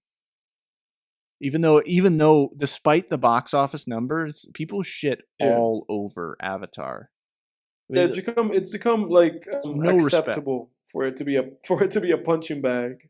Yeah, it is. People pick on it for having like they're like the story sucks, and it's like, yeah, so does every other highest grossing film ever made. Yeah, Transformers: Dark of the Moon is like the 4th highest grossing film of all time, or something like that. It's in the top 10. It's like, you think yeah, that's a good story? yeah. So I'll probably just give the cop out answer and say that Titanic's the overrated one, Yeah. and then I would say underrated is. Oh, it's so hard, man. I'll say underrated is the first Terminator, and then justly rated is Terminator 2 Judgment Day. I would also say that Aliens is justly rated, but to avoid cheating, I'll just say that Terminator 2 is justly rated. I think the first Terminator is underrated because it gets overshadowed by T2. Like T2 gets Yeah. like all the love, all the respect, but so because the way it is like Terminator 1, so Terminator 2 is this sort of like sweeping kind of sci-fi epic. It's like a big, grand kind of movie. It's sort of the Aliens to Alien, right? Like, Yeah. if that makes sense. Yeah. Whereas like T1 the Terminator is pretty much a slasher in science fiction skin. Like all it is, that movie is literally robot. Terminator goes back in time to kill Sarah Connor, and John Connor, or not John Connor, a guy from John Connor's squadron or whatever goes back in time to stop the Terminator from killing Sarah Connor. And so the whole movie is just them on the run from the Terminator. It's basically, it's a slasher. It's like Michael Myers, but like a robot. A road movie? Yeah, pretty much. Yeah. But it gets overshadowed because people give it a lot of respect to T2, but I think T1, which no one thinks T1's, not many think T1's like a bad movie, but but like you said, it really doesn't come up a lot in conversation, because when people talk about like, oh, the masterpiece of these movies, they really do just talk about the second one. To my experience, as somebody who's not even watched any of them. Yeah, exactly. Yeah, and they're both fantastic. I love Terminator 2. I give a 9 out of 10, and I think the first Terminator I gave either a 9 or an 8. But yeah, that's my answer. What about you, sir? For me, and really, I've only seen 3 of these movies, so they're all highly rated. So I'm gonna have to give like a generic answer for this one, because I have no other way. It is that Avatar is overrated. Regardless of the clowning, it's still too highly rated. And that Titanic is justly rated. That's like the one that is like, okay, that's how good that movie actually is. Yeah. And I'm gonna say that Aliens is underrated. Even though it's like one of the highest rated movies ever. Yeah, I mean, yeah, it's like you have it. I feel like that's just the fill in the blank answer, because you really can't say that. There's no way you could even say that Aliens is underrated. I mean, you could sooner probably say that Titanic is underrated, because I feel like Titanic doesn't get a lot of respect, particularly like from the film crowd. I mean, if you go to film school and you say like Titanic's my favorite movie, people probably laugh at you. Yeah. But anyway, I think that's the thing. I could have, like, when I was saying this to you, I thought about it. I was like, oh, I could switch 2 movies, because technically people adore the other one a little bit too much. Yeah, I think I could have switched them around. I could have switched Titanic and Aliens too, and just say Aliens is a justly rated one, because it's already like incredibly highly rated. Yeah. And I think there could be a little bit more appreciation for Titanic, because I think despite it being like a super popular movie, I think it's actually really great, Yeah. No, it is. I think Titanic's really great. It's it's very well made. It's very engaging. It is a good movie. Yeah. But moving away from Cameron, the next one is a little bit more difficult, I think, and it is David Fincher. Okay. So,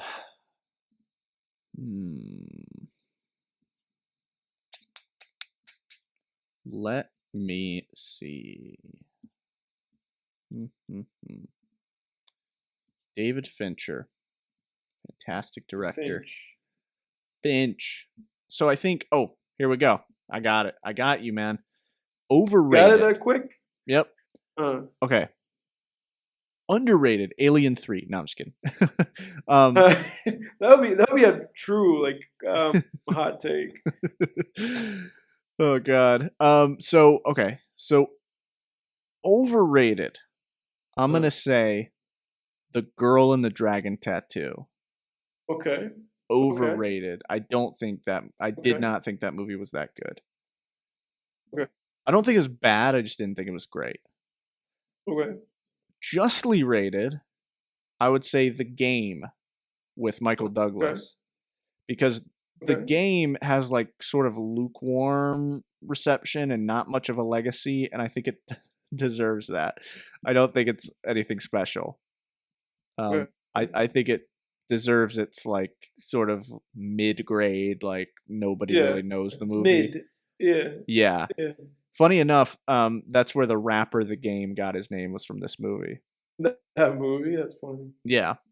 And then underrated, Panic Room. Panic Room's awesome. You stole my underrated answer.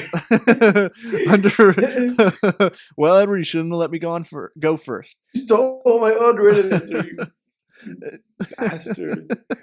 But yeah, I think Panic Room's underrated. Panic Room's awesome. Haven't I talked to you about that movie? How I think it's like really like awesome and underrated before. I think maybe I don't quite remember that, but now that you Yeah. say it, maybe I could remember that.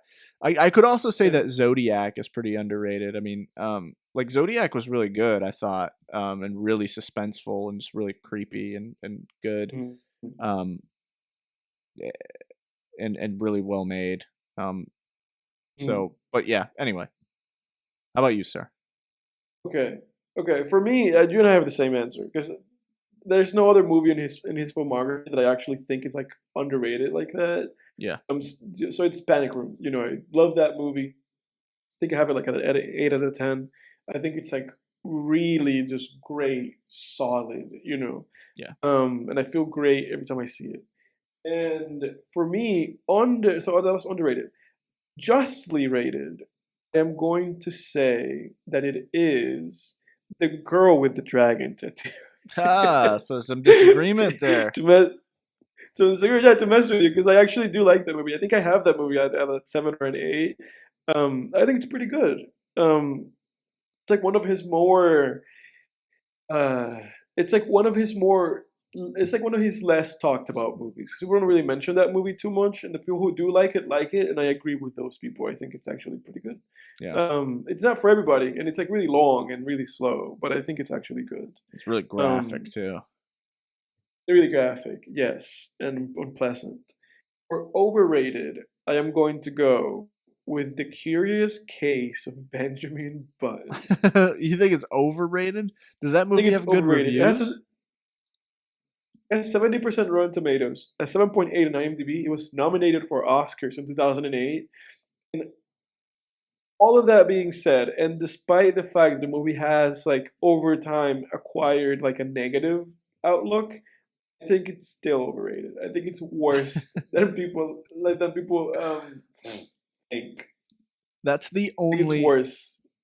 That's the only Fincher movie I haven't seen. That and I guess now I gotta say Mank. I have not seen Mank yet, I have not seen Meg but I've either. seen all the others. I don't count Alien 3 as really like his movie, a He Fincher disowned movie. it anyway. Yeah, exactly. Yeah. Okay, great. So I'm vindicated with Mhm. that. He disowned it. He was like, I don't want people to think about that. That's like a thing that I did. It's hard. It's hard because a lot of these fall into all of those different categories. I mean, I don't think he has that many overrated movies. I think like Gone Girl's really justly rated. I think that movie Mhm. gets the praise it deserves. Like that's Yeah. m- And The Social Network, phenomenal. that movie deserves everything people say about that movie. Oh yeah, so good, It was man. great. Yeah. Amazing. I mean, Fight Club's Fight Club awesome. 2. Yeah. Yeah, 7. I could say Seven's a little underrated, maybe. I could say something's a little overrated, honestly. Really? A little bit. Oh Yeah, man, 'cause it's a little bit of a meme. Yeah. I rewatched Seven last summer. I thought Seven's fantastic. Yeah. I think I gave 7 a 7. And I believe that it belongs I believe it belongs there. I think I give it an 8 out of 10.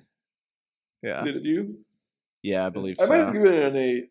It's either an 8 or a 7, but I might have given it a 7 for the meme of it. I was like, "Oh, the 7 gets a 7." Oh man. The title thing that he Next does with one. it is goofy, where it's like it's a Yeah. 7 as instead of a V. It's like, oh, very Yeah. clever. Yeah.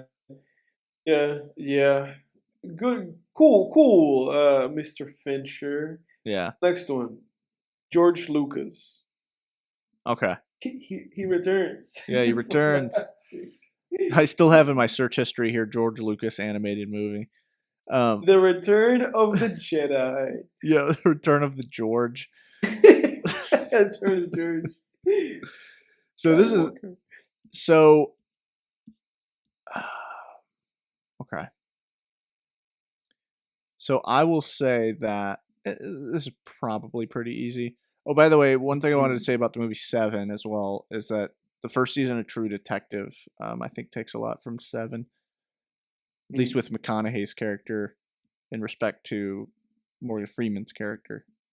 But regardless of that, so George Lucas, I would say, because I can't say Empire Strikes Back or anything here. He didn't direct that, or Return of the Jedi. So we're stuck with the first Star Wars movie, the three prequels, American Graffiti and THX. I have not seen THX. I've seen all of it. THX. Yeah, I've seen all of his other films. So I think this is gonna be an easy one. I already know what I'm gonna say, and it might match what you say. Okay, we'll see. So I think that's tough, man. So I think Overrated, while I think it's a great movie, I think maybe the first Star Wars movie may be a little overrated. Just because especially when you compare it to Empire Strikes Back, like, you realize how sort of, I want to say, banal like the first Star Wars movie is, because particularly like with Darth Vader, because he's just not fleshed out at all in that first Star Wars movie, like not at all. And really, there's like barely, if you watch those movies in a vacuum and you don't even know anything about them, like there really is barely even a reason to. And I know they did this on purpose because they didn't know if they were going to be able to make more, so they make the first movie very like closed ended, where it's like tied up in a bow at the end, like it could have just ended there. But there's really barely any reason, like with the ending, for you to even want to. There's no like cliffhanger, no like, oh, what happens next kind of thing, right? And Darth Vader is really one dimensional in that movie. I mean, really one dimensional. Like he just chokes people and just does bad stuff. And it's just a bad. He's in the words of Mr. Plinky, he's Captain I'm a bad guy. He's just like, So yeah, I could say. I think. By the way, again, I think the first Star Wars movie is great. I think it's a great movie, but I think it's a little overrated. It's the same. It's overrated. Yeah, it's kind of the same with Harry Potter. On a side note, where like the first Harry Potter movie is not all that great, but the rest of them are. First Harry Potter movie sucks. The first one.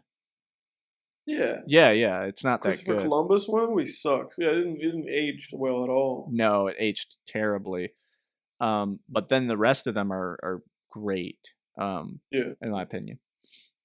And then I think so. That's overrated. Justly rated, I would say, is so I could go with either like Phantom Menace. I think the Phantom Menace deserves the shit it gets.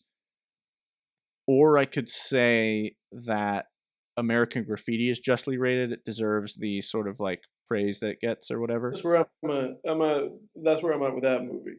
Yeah, okay. And I think underrated is Revenge of the Sith.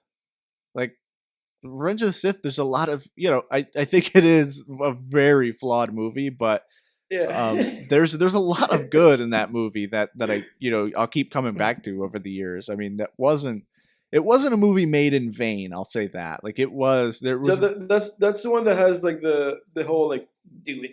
In it, right? Yeah. It has all of that. I mean, it's the only good one of the prequels, because I think Phantom Menace sucks. Attack of the Clones is. I wouldn't go as far as saying that it's good. Well, no, less bad than the other ones. It is, but so it's one of those movies that I think it has a lot of like cool shit in it and is fun and has like scenes that are legitimately like pretty good, like and legitimately like powerful, I guess. But then it's the sum of its parts. It's just kind of like there's a lot of shit in it that doesn't work, and there's there's some weird dialogue and there's dumb moments and all that. But like Phantom Menace sucks. Attack of the Clones is like the most underwhelming movie of all time. I don't remember that movie. I don't remember that movie. It's the I don't like sand one. It's like where that movie's so underwhelming, especially for a Star Wars movie. I mean, like there's the whole Coliseum scene that's kind of cool, but other than that, dude, nothing cool happens in that movie. Even the opening of the movie is just this weird sort of almost like Born Identity scene where it's like Yeah, that's right. That's right. Where they're like hunting down that person. Oh, well, that's like in the first act, but even just the opening scene, like right after the title crawl, it's just like this scene where someone attempts to assassinate Natalie Portman's character by blowing up her ship, and then nothing really else happens. It just feels weird for a Star Wars movie. It doesn't feel like, it just feels like this weird political intrigue kind of scene. And then the rest of that movie's so weird. I mean, like that final battle that they have with like Count Dooku or whatever. It's like, who is this Count Dooku guy? Like, what? That's the one with like Yoda doing like backflips at the end, isn't it? Yeah, it was just so it's such a weird fight scene too, because there's this whole sequence, right, where they're chasing down Count Dooku in these ships, and they're like, follow him. We got to get to that hangar, you know. Which is like, first of all, how do you know he's going to a hangar? Then when Anakin and Obi-Wan get to the hangar, Dooku is just like in there. He's been running from them. He's been flying away from them in his own ship. And then he's in a hangar and he's just at this like terminal doing something. And it's like, dude, what are you doing just hanging out? You got to go. These guys are coming after you. So then he's got to like duel them plus Yoda. It's a very underwhelming movie. So I could also say that Attack of the Clones gets the shit it deserves too. Anyway. But Revenge of the Sith, at least Revenge of the Sith starts with like this whole space battle, right? And then they go on General Grievous's ship, you know, the do-it moment. Like they defeat Count Dooku, right? Like they encounter... Do it. Yeah, and then they encounter General Grievous, right? And then they got to crash land the ship. Like it at least feels like a Star Wars movie at the beginning, you know? Yeah. I can give you that. Yeah, for sure. Yeah. Sure. Well then, last but not least. Well, you didn't give me yours for George Lucas. But it's the same ones. The same ones you said. Really? Okay. Yeah. So you do agree that Revenge of the Sith's a little underrated? If I was gonna say one of them doesn't suck that much, it's that one. So that one doesn't suck that much. Yeah. Yeah. But the Coen brothers. Okay. Coen brothers. Should be interesting. Oh, you know what? I even thought of them too in regards to this whole thing. So I'm like almost prepared here. So, okay.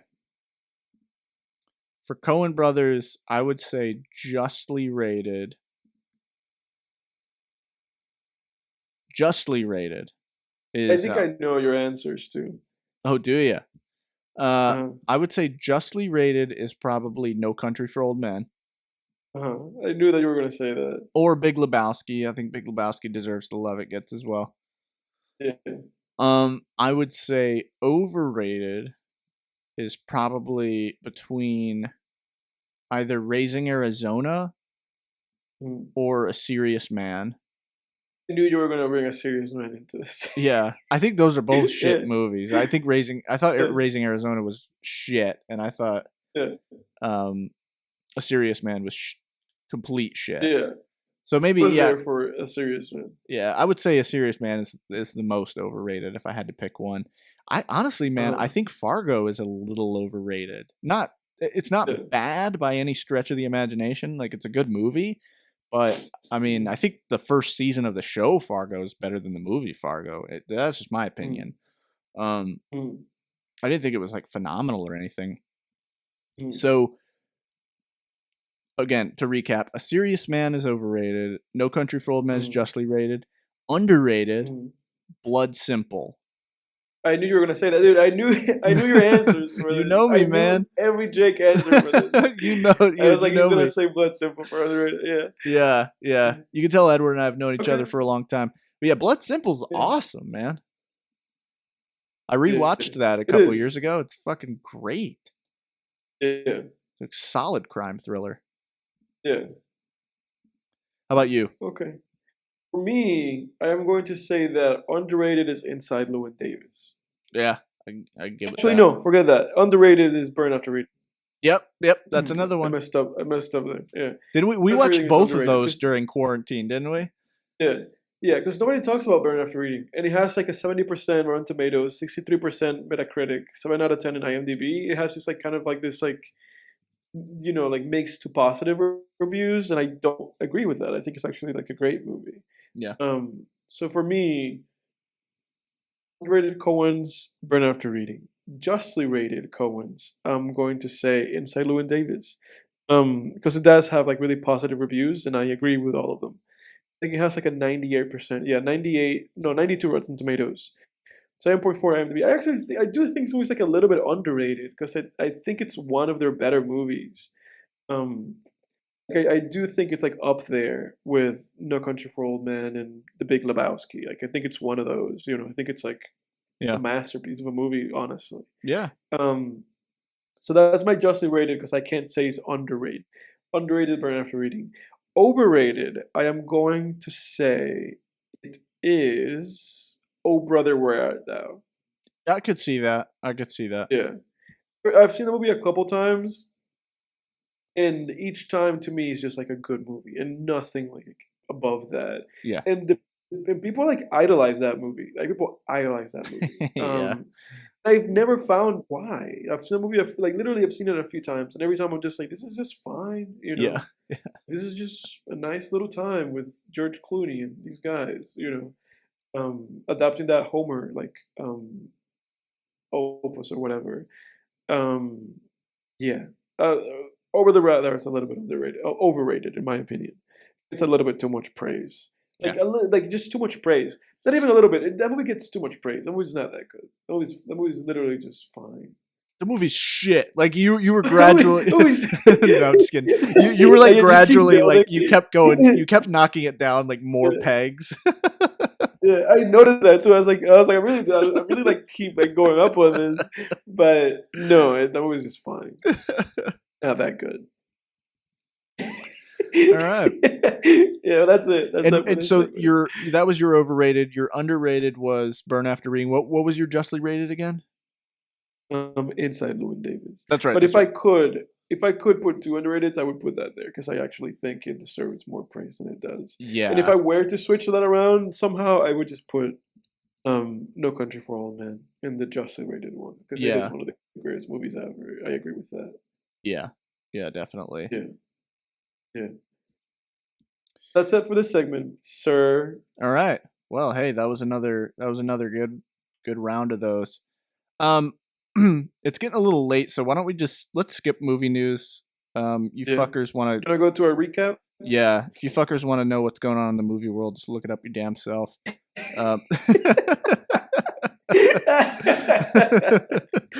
I'm just kidding. Let's get into it, then. I'm just kidding. But if you're thinking about commenting and saying "fuck Jake," he's disrespectful to his audience, please do it. You guys are so quiet. Comment. Yeah. Engage. Say something. Yeah. We want to hear you. Yeah, absolutely. Please do. Even if you just comment the news and go like, "Oh, this happened actually, guys." You didn't talk about it. So it's fine. But do you want to open up with what you've been up to? I know what you've been up to a little bit because I went on Letterboxd for the first time in a while, and I saw some of the things that you had posted. Yeah.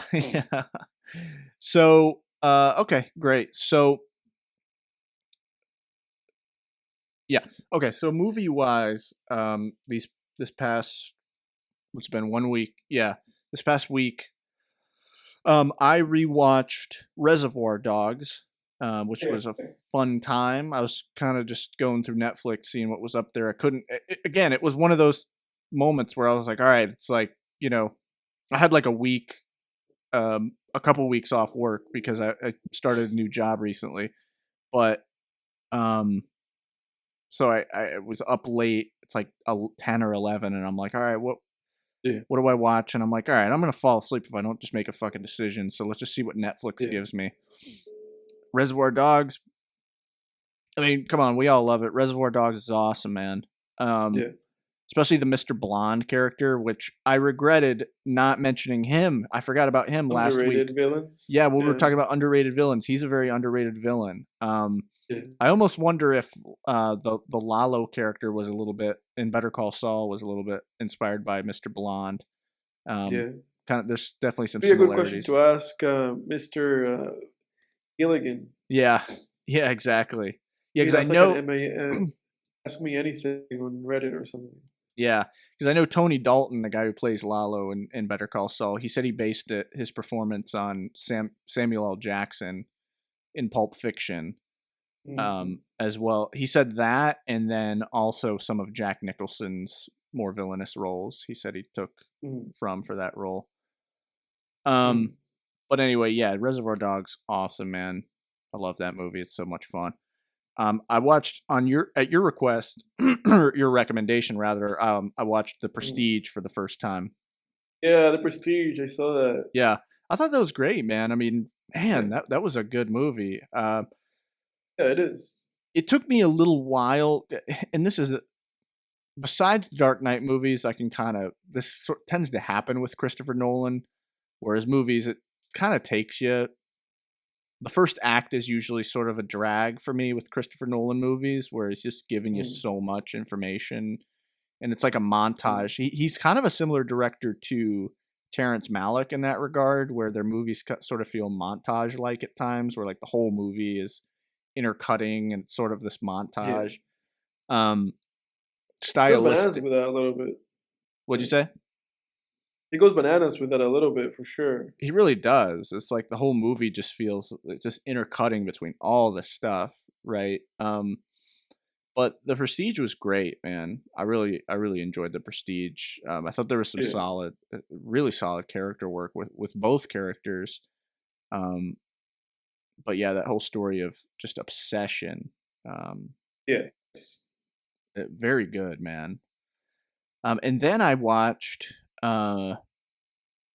10 Things I Hate About You for the first time, a romantic Oh, comedy. another great movie. I love that movie. Yeah, That I dude, love that that's movie. a good movie. That was Yeah, that's a great movie. Yeah, it was actually really good yeah. with Julia Oh Stiles, boy. who's a really underrated actress, by the way. Yeah. Julia Stiles is in. I first discovered. So of course she's in the Bourne Identity movies, all of them. Mm, But she's also in Dexter. She's in season 5 of Dexter, which is probably the most okay. underrated Dexter season. In that season, she plays a victim of a um, serial killer gang. A basically, I don't want to say the word, but the R word. They're like Yeah. they, R word and kill their victims. Just that's for YouTube purposes. I just don't want to say that word. Um, Yeah.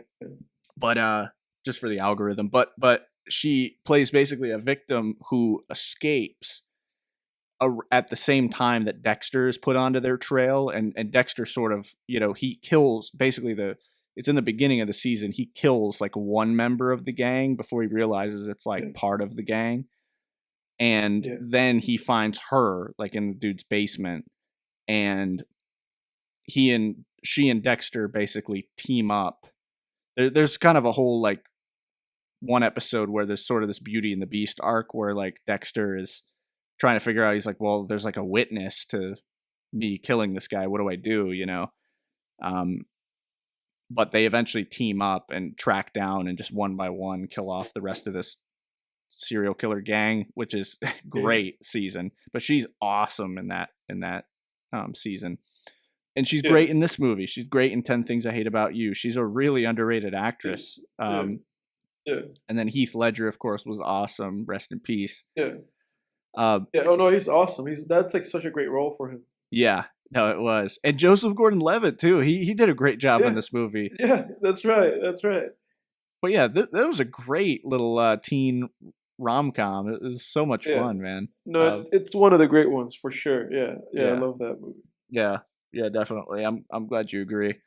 I didn't see your rating, so that's interesting Yeah. to know. Yeah, it was either a 7 or an 8, but I should probably an 8 if I give it a 7 because I've seen that movie like a handful of times, like maybe 3 or 4 times, and I enjoy it Yeah. every time. Yep. Yeah. And that's it for movies. And then in other news, I've been rewatching a little bit of The Shield, the last Yeah. couple seasons. So like I seasons thought you put a short in the channel of like Vince Mackey. Vic Mackey, yeah, the The Thing. Especially toward the end of the show, he really looks like a thumb, man, because he gains like a little bit of gained a little bit of weight, and like his neck just goes right into his becomes chin. his face. Like it's like I don't even know if he gained weight or he just put on more muscle or what, but like because he's not like a fat guy, he's like a stocky guy, you know, he's like this short, like stocky dude. And like toward the end of the show, like his he's like Joe Rogan, where he just has that big fucking neck, and like it's like no transition between it and his face; it just becomes his face. It really does. It just goes. His neck goes up into his chin. It's hilarious. But anyway, The Shield, like the last few seasons of The Shield, 5, 6, and 7, which is basically the end game of that show. So good, man. I mean, I'm rewatching just those seasons, and so good, man. Like I'm rewatching those like it's my first time watching it, where I'm like, oh, I wonder what happens next, and I'm like, well, I already fucking know, but it feels like I'm watching it for the first time again. Like such good television, man. So amazing. Like character work, the freaking just tragedy of it all, man, and just the freaking. And like the cat and mouse games that the main characters play with each other toward the end of that show is so good. Like it actually rivals the cat and mouse games of Breaking Bad between like Walt and Gus and Walt and allies toward the end that I don't want to talk about, spoil for anybody, but yeah. And then I'm trucking through Mr. Robot. I'm about halfway through that show now. I'm on season 3, so that show's only 4 seasons. And Mr. Robot just keeps getting better. Like each season's even better than the last one, and season 3 is awesome. Really big Fight Club influence on Mr. Robot. Huge Fight Club influence in more than one way. But it's more of a techno thriller. It's more techie. Like the main characters are all hackers. But yeah, highly recommend that show as always. So I've been trucking through that. And then I started The Mandalorian, the new season of The Mandalorian the other day. It's just kind of stupid. Like the problem with The Mandalorian is I understand that they're trying to do sort of like a Clint Eastwood Western, old samurai movie kind of thing, where it's like feels very low stakes. The problem with that is the medium. You could do that with a Clint Eastwood Western because you can make a movie, because it's a movie. It's only a couple hours, right? So you can have a movie like The Good, Bad, and the Ugly, where all it is these 3 bounty hunters going after the same buried box of gold, right? And the whole movie is just them double crossing each other. Very low stakes, but it's just so much fun and so good that, and there's enough character work in it and character development to where it works, right? The problem with trying to do that with The Mandalorian is it's a TV show, and eventually, especially by the time we get to season 3, we're really looking for a little more. Who the fuck is this Mandalorian?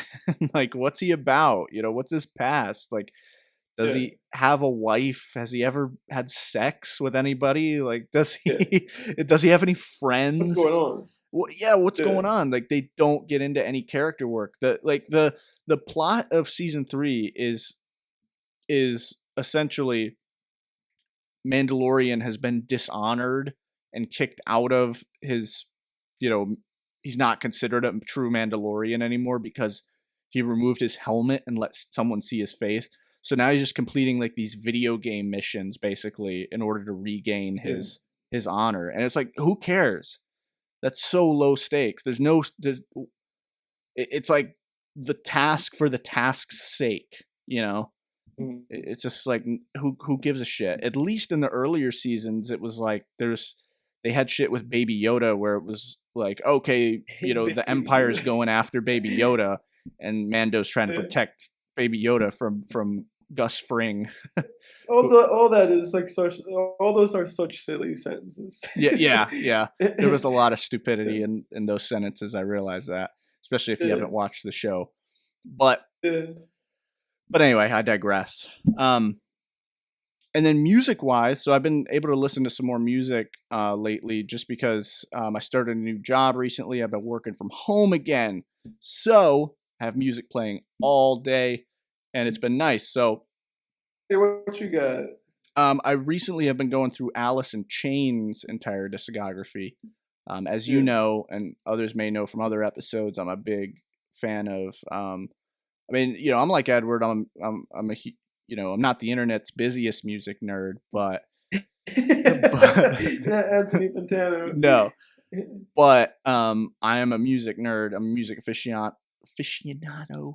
I like pretty much all genres. But within rock, I think one of my favorite subgenres of rock is probably grunge from the 90s, grunge music. I really love grunge. I love Nirvana, Pearl Jam, Soundgarden, Stone Temple Pilots, and Alice in Chains. And Alice in Chains, yeah, they're great. One of my biggest regrets from last year was not going to see them in concert last October. They were in Charlotte, and my dad and I and a couple of other friends were talking about, like my uncles and stuff, were talking about going to see them. Them and Breaking Benjamin. It just didn't pan out. Nah, we ended up just kind of forgetting about it, and I'm like, fuck, man, we definitely should have gone to that. So yeah, always follow through on things, kids. But follow through. Yeah. But anyway, Alice in Chains, yeah, they're a great band. I love those guys. Just really good, solid grunge music. More on the metal side of grunge.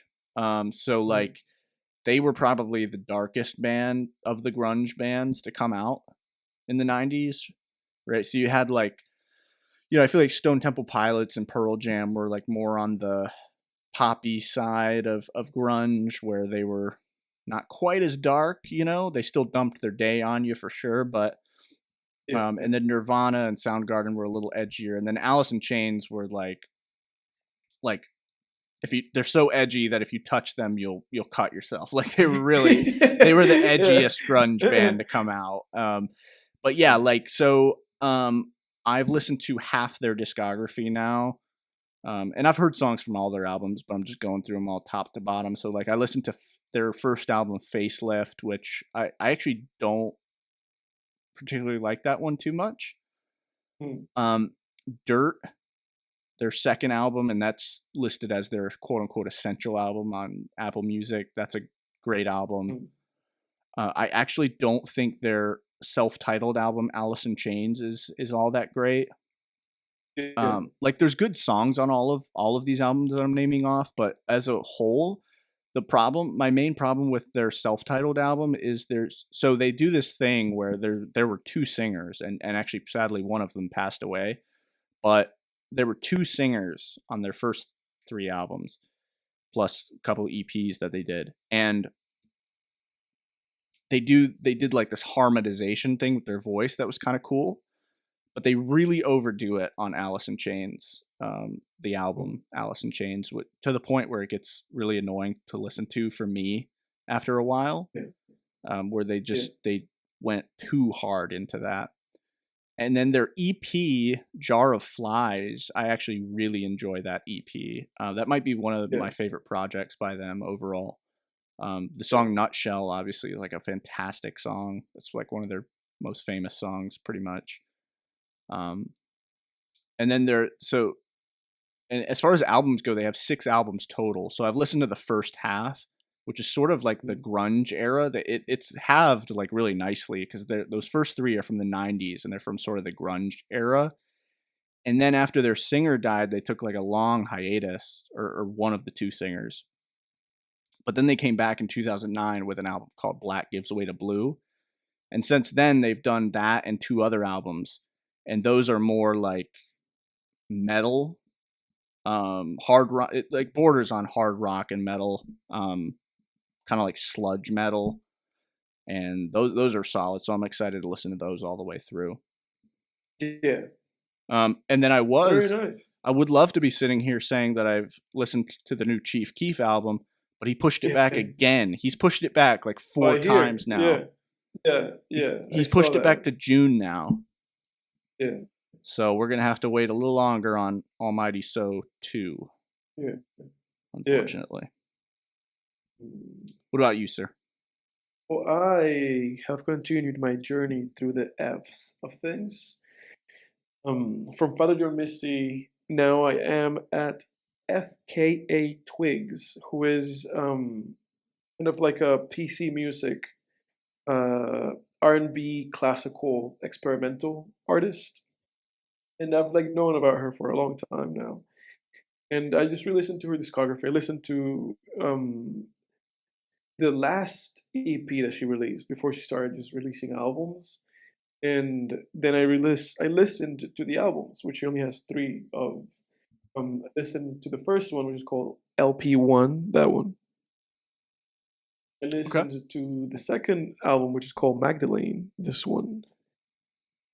And I listened to the third album, but it's technically not an album because it's one of those like, oh, this is an official release, but I'm just gonna call it a mixtape. It's Capri Songs, this one. Listen to her, and this is the third EP. It's called M3LL155X. It probably stands for something, and I can't. Right now, I can't put my hand on. um, but they're all great. The EP, I would give it a 7, and I would give the same thing to the first album. They're just like really good, but kind of dated in a way because kind of that sound just sounds kind of like of its time. It doesn't sound forward thinking anymore, but it did at that point. But I'll give it a 7 out of 10. Specifically, the songs that I want to highlight here are just the songs "Lights On" and "2 Weeks," which are the song number 2 and 3. Um, and the album "Magdalene."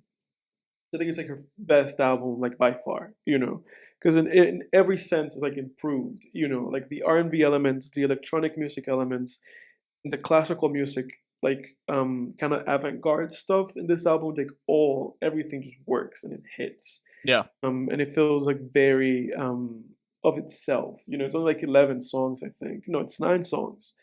And it's 39 minutes, so it feels very purposeful. It doesn't feel like anything's like wasting time, and lyrically, I think it's superior to the first one in terms of like the what she's talking about, Yeah.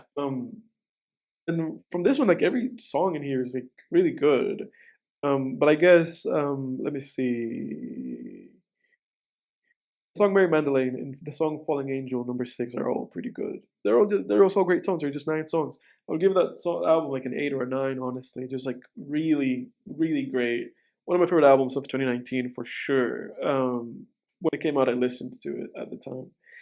And then Capri Songs. This one is an interesting one because it's like a big step away from her original sound. Mm-hmm. In this album, it's just an amalgamation of like kind of trendy sounds. It feels like a really trendy album.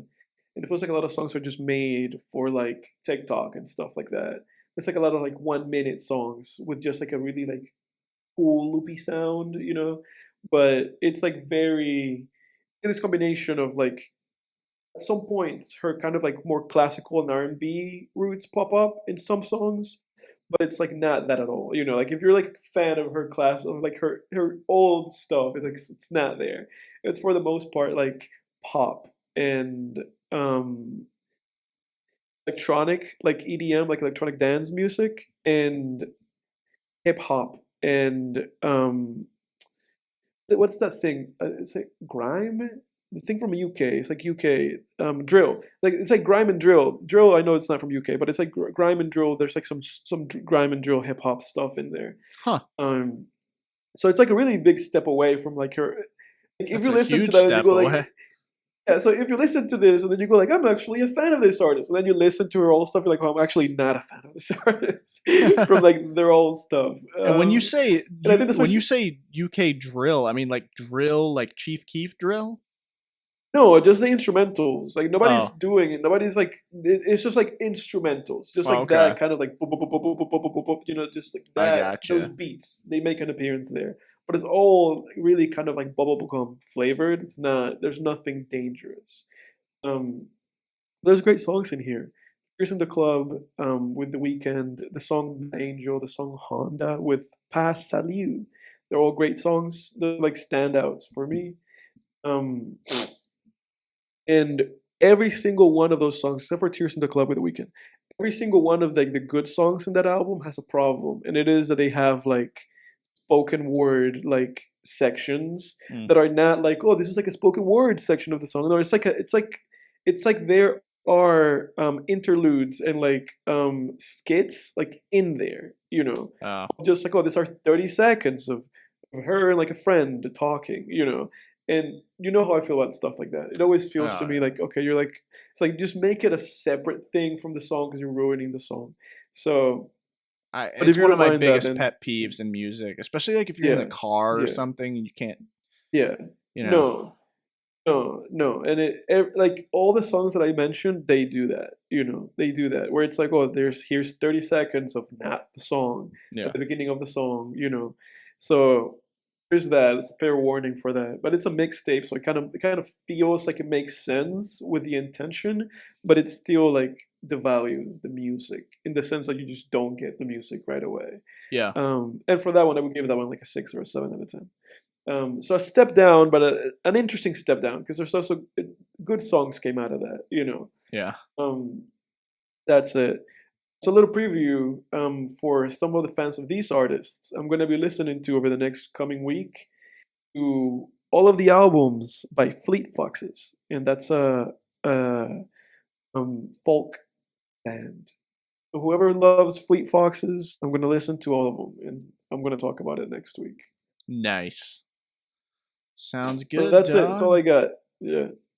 Cool, Okay, man. Twigs' discography. Oh, and So by the way, one thing I forgot to do was actually shout out the highlight tracks from each album. So yeah, of Alice in Chains. So like real quick off Facelift, I thought that Man in the Box, that's the most popular one. That's a good one. Sea of Sorrow, I mhm, liked. And then off Dirt, uh, Rain When I Die was is a really great song. I really enjoyed that song, mhm, which I had never heard before. Down in a Hole's great. Of course, Rooster, that's like their most popular, well-known song.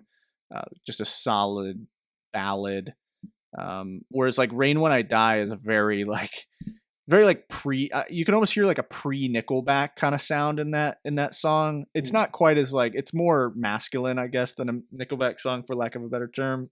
It's mhm, not as like, just you know crooning or whatever, but there is like, you can hear that influence that Nickelback probably got from them. um mhm, and then of course the closing track Wood, that's a great song.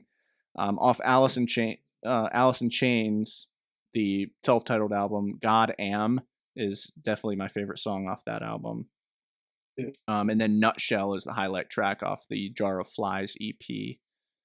um and then the other albums of theirs that I haven't listened to top to bottom yet, but just from listening to some of those, on Black Gives Way to Blue, A Looking in View is definitely my favorite song off that album. mhm, That's a really nice kind of metal ballad. Off of The Devil Put Dinosaurs Here, Hollow, Stone, Voices, and Lab Monkey are great songs. mhm, And then Rainier Fog, I want to say Never Fade is probably the standout on that album for me. But again, I need to listen to yeah, those ones top to bottom. But yeah. anyway, just wanted to throw that in real quick. Well, all those shout outs being said and the recaps being done, what do you say, sir, if we get into the movie of the week? That's right, which is Smokey the Cocaine. No, it's Yogi Coke. No, it's Cocaine Bear. It's Weenie Coke. Yeah, Winnie the Coke. Winnie the Coke. It's Cocaine Bear. And Christopher Directed Bender. by Elizabeth Banks. Yeah. That'd be pretty funny. That'd be a pretty funny like little skit. Yeah, it would be. Okay. So yeah, Cocaine Bear. What are your thoughts, man? Edward and I went to the theater not last weekend, but the weekend before, and we saw Cocaine Bear when Edward was in town. It was a good time. Your thoughts first, Edward. It's a good time. Well, I don't know what to expect because, as you know, with movies, I just don't.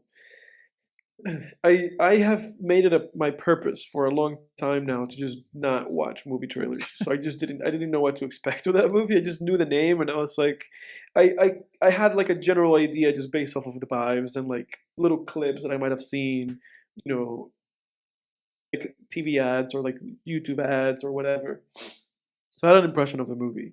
And coming in, as you and I talked about it immediately, the second of the movie started, or not the second the movie started, but by the 10 minutes into the movie, I knew what we were getting into. Yeah. And I knew without a shadow of a doubt, I knew where the movie was going to go by the end. I was like, this is what's going to happen. Yeah.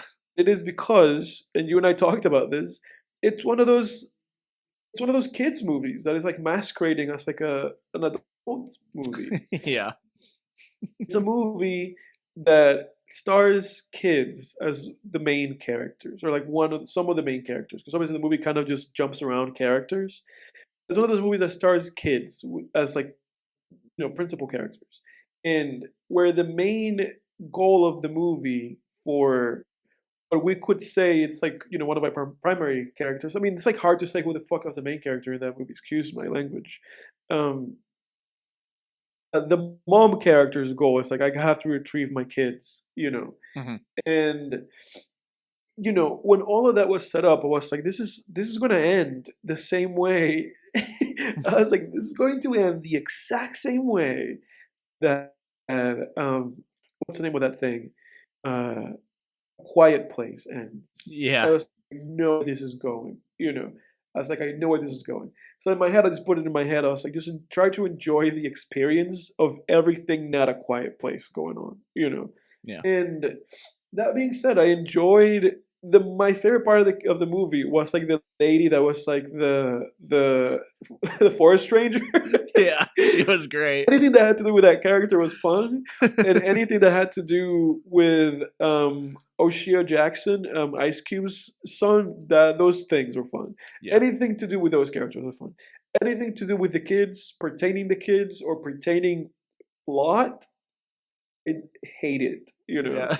But yeah, that forest ranger was funny, and like Oh, yeah. the worst stuff kept happening to her, and the sequence with the paramedics, the emergency services people, that was also fun. Yeah, that was good. Yeah. That was probably the only like kind of scary-ish part of the movie. I mean, the movie didn't scare me, but it was like suspenseful. It was like a nail-biting scene, I'll say. Yeah, it took itself seriously in a couple of those instances. Yeah, it was very uncanny, like when the paramedic opens the door and he's like looking into the darkness, and our eyes adjust with his, and then all of a sudden you just see this black bear sitting in the corner, like munching on something, like looking at him. Ooh, yeah, that was like now I'm getting shivers. That was really unsettling. It was, because bears to me are similar to like gorillas or apes overall, where there's just something creepy, kind of uncanny about them.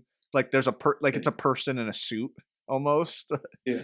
Like, I don't know. And it's true. I do have that. Like I have that experience with them, where I see them, and like you, I think to myself, like, this is weird. Like it does feel like there's a person in there sometimes with bears. Yeah, because they're these four-legged animals like dogs, but then they'll start doing things that aren't like dogs at all. Like they'll start walking on two legs, or they'll like roll over on their butt or something, and like just sit. They're weird. Yeah. They're so weird. Weird. One of the scariest, one of the creepiest, earliest creepy moments of my life. I must have been like 5 years old. I was at my buddy's house, a couple houses up the street, and he goes, "Dude, we were just over there playing video games. It's like almost dinner time. I got to be home for dinner in like 20 minutes, probably." And we're playing video games, hanging out, and he's like, "Dude," he's like, my grandfather shot a bear And I was like, really? And he was like, do you want to see it? I was like, what do you mean see it? He goes, come look at it. So dude, we go to one of the rooms in his house, and he opens his closet, and there's a bear rug in there. And it was That's messed up. dude, it was so creepy. I found it so creepy because then he brought it out, and like the head, for those of you listening, you won't be able to see this, but the head just goes like, and like looks at me. Ooh, just falls down. Just like the neck, like the head just kind of falls over, and just this dead-eyed like stare at me, like it was taxidermy, you know. Ooh. And then my friend showed me how you could even like take the tongue out and put it back in. It was, oh my God. Ooh, dude, that's messed up, man. 15, 20 minutes later, I ran home. Like I was like, all right, bye. Dude, I walked outside. 5-year-old me just starts gunning it down the street. Like I was so afraid of that shit. But yeah, bears are freaky, man. But yeah, similar to you, I mean, you know, this movie was really by the numbers, really predictable. One thing I will say that I noticed with Cocaine Bear, which this has kind of been a thing for a while, and I blame Deadpool for this. I mostly blame superheroes overall for this, but pretty much I think Deadpool gave rise to this new wave of action comedies or horror comedies or comedy tack on another genre with comedy, you know, whatever it may be, where I don't think movies used to be a lot more artful with how they would balance the comedy with whatever other genre it was. And that balance is gone. Like if it's a horror comedy, it's going to be, you know, funny, like the whole movie and not scary at all. Right. I mean, this movie was not scary at all. Like gone are the Evil Dead 2s, the Nightmare on Elm Street 3s, you know, the you know, tongue-in-cheek kind of action films. I think the John Wick movies do a really good job of balancing the comedy with the action, where there's like some good humor in there, you know, but it's not a comedy. It's not straight up goofy. And I understand that those aren't, you couldn't even call that an action comedy. So probably a bad example, but the nuance sort of is gone where like, you know, with Cocaine Bear, I thought we were getting into more of an Evil Dead 2 type movie, but it's like it was just kind of a Deadpool type thing, really. It wasn't scary. It was really at all. Yeah, that was the only moment in that movie where that guy opens that door, and that's like 20 seconds, you know. Yeah. Everything else about that movie is just goofy, and like everything is like supposed to be taken for laughs, you know. Yeah. Even the bear killing people is just supposed to be funny. Well, and here's another thing, dude. You know what I just realized, and I didn't even think of this until now. You know what the biggest missed opportunity in this movie is? The whole fucking movie takes place during the day. Yeah, it does take place during the day. The whole the very movie. End. Yeah. The whole movie takes place during the day. I mean, you could have made this movie fucking really scary if you had it in the woods at night. And probably... Because it had to work with those kids, man. Yeah, right. Yeah, that probably is why, honestly, because of the child labor laws or whatever. Yeah, I think it's because I had to work with those kids. Yeah, and budgetary reasons probably. But that movie would have been. You kidding me, dude? A freaking bear horror movie in the woods at night. That would have been terrifying. That would have been super fucking scary if they did it right. No, it would have been actually really scary. Yeah, and they could have, and then they could have added like the comedic elements to it and play it that way. You know? And it would have been like comic relief. You know. Yeah, instead of just being like a comedy movie where a bear kills people, you know. Right. Yeah. So that's really what it was. It was a comedy movie where a bear kills people. Those kids were so annoying. I couldn't stand those kids. Yeah, they got to stop putting kids in R-rated movies. It's so weird. Yeah. I mean, the kid actors can't even watch their own freaking movie. Like by themselves. You know what I mean? Like, I don't know. It's just kind of dumb. But obviously, that's hyperbole. Yeah. I mean, you know, you obviously need kids in some R-rated. This is one of those where it just felt so. This movie just felt so like pushed in. They were like, "Oh, we have to." And this you didn't need it at all. Putting those kids in that movie just felt like one of those like producer decisions where it's like, "Oh, somebody showed up and they were like, oh, we need kids." Yeah, it's a trend. Have you seen Logan? Have you seen that new 65 movie with what's his face, Driver? You need kids. Every movie needs kids, you know. And it's like, okay, right. And then it's like, oh, what's the message here? It's a motherhood message. Didn't you realize that this is a quiet place? This is a quiet place. Put the thing there. The mother is a woman. It's a bear, female bear, and mom has two kids, and the female bear has two kids.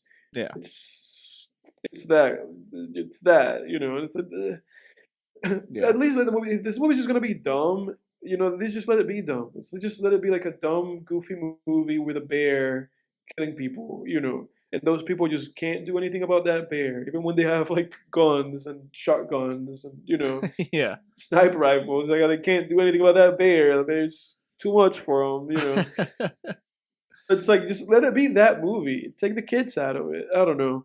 It was just one of those movies where it just felt like it didn't know what it wanted to do, or rather, it felt like that skit from Adult Swim. It just felt like there were too many cooks. There were too many cooks in that kitchen making that movie. Yeah, definitely. Yeah, because I mean, you really could have had those people, those adult characters in the woods for any reason. I mean, especially the mom character. That's the only, that her character was the only reason.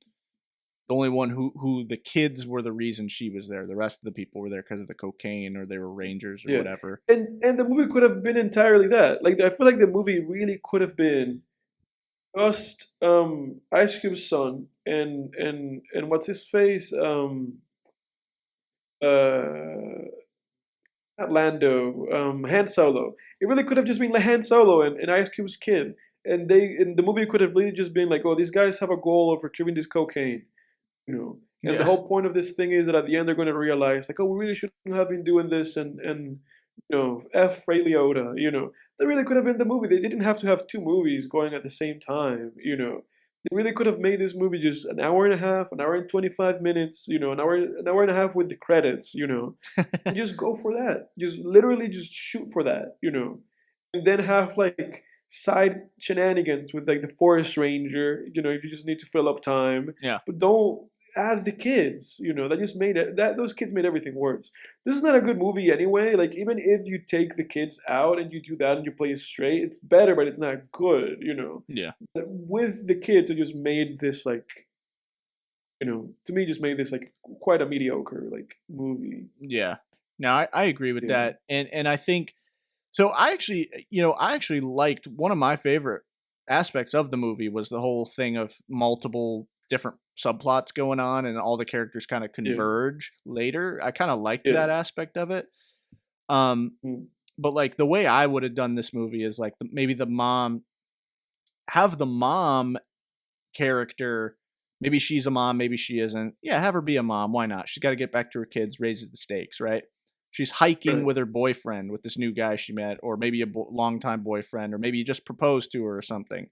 They're hiking back, the sun's going down, maybe they get lost or something, and then boom, cocaine bear comes out, kills the boyfriend, right? At the same time, the other people are in the woods trying to find the cocaine, and it's nighttime. Have it be nighttime, and have it be fucking a little scary. You could still do a horror comedy, do something like Evil Dead, right? Just switch it, like the way that you're saying it, you switch it, because you make it to that, oh, she wants to get back home to her kids. Right. It's not that she wants to find the kids. The kids never become a part of the movie, Right. To like the end, when she like embraces them at the end or whatever. Exactly. And then, even as a little bonus, because the bear killed her, now fiance or something in this alternate version of Cocaine Bear that I'm coming up with, like there's even a little bit of revenge in there. Like, yeah, she's not, going all Moby Dick or anything, like trying to hunt the bear down, but there's a catharsis at the end when she has to face the bear in a final girl kind of thing. Right. Where there's that catharsis where she defeats it, and it's like not only is she safe, but she also gets a little bit of revenge in there or something for and get rid of the thing with the kids, and again the bear cubs, I think kind of go along with your point too, where that was kind of dumb. It was like, man, let this bear be the villain, Right. Let her be a badass. Then they had to turn it around. Yeah, they had to turn it around. They were like, actually, the bear is, the bear just is, Yeah. Yeah. Like, what were they trying to prove? Like, oh, it's just an animal. It has babies. Yeah, topped up on cocaine and it's killing people. Kill people, yeah. Did we forget that that's also part of this thing? That it's like it needs to be put down, you Yeah, know? for its own sake. I mean, not even just for people, but Yeah, for its own sake. It's on cocaine. It's yeah. gonna be addicted, A and it's gonna once little bit the of trivia. cocaine in the forest is all gone, it's gonna be Yeah, going through terrible withdrawals, and so are yeah. its cubs, probably. Well, and a little bit of trivia about the actual like thing that happened in this movie, and it was that bear died. Like the bear, like this actually happened. It Yeah. just says that it happened in '85, and the guy named Andrew Thornton, he died from just like crashing. As it happened in the movie, the parachute malfunctioned, Yeah. and he fell to his death. And the 40 kilos, were thrown in the national forest, and the bear died from um, cerebral, like having cerebral, like I guess it was having like strokes, and it was having like respiratory problems, and he just died. Of And course. the only two reported casualties from that were the guy and the bear. The guy that fell from the plane and the bear who died from eating all the drugs. That's Yeah. all that happened. Oh yeah. I knew it. Yeah. Yeah, Obviously, we knew the story was embellished, but yeah, it's interesting to know that. So it's kind of close because what I said was because I didn't do the research, but I was like, I knew it was based on true events, and my prediction was yeah, the parts that are real, the only parts are the guy throwing the cocaine out of the plane, maybe dying because of a malfunction parachute, and they found some of the bales in the woods licked clean, and so they thought, hey, maybe some raccoons or bears got into this. But it's yeah. interesting to know that there actually was a bear that they It was a bear, and it identified. died because it ate like a bunch of it. Yeah, it sucks. And then just probably like, and then you had a really bad time. Probably, yeah, probably It did, didn't kill man. anybody. It just had a bad time. It's probably just rolling over and like screaming. Yeah. Oh, I bet, man. I Ugh, think. can't Yeah, imagine that come down. yeah, Yeah, I definitely yeah, because that's what I thought of during the movie too. Like it's cubs. I'm like these things are still developing and they're eating cocaine. That's not good. yeah, yeah. Yeah, the Maybe. movie takes it as like this, like the movie just takes it as like, like, oh, isn't this funny and nice? It's like Yeah. okay, all right, Yeah. What yeah. happens when the coke runs We out? Weird role for Ray Liotta's to be like the last thing he like finished.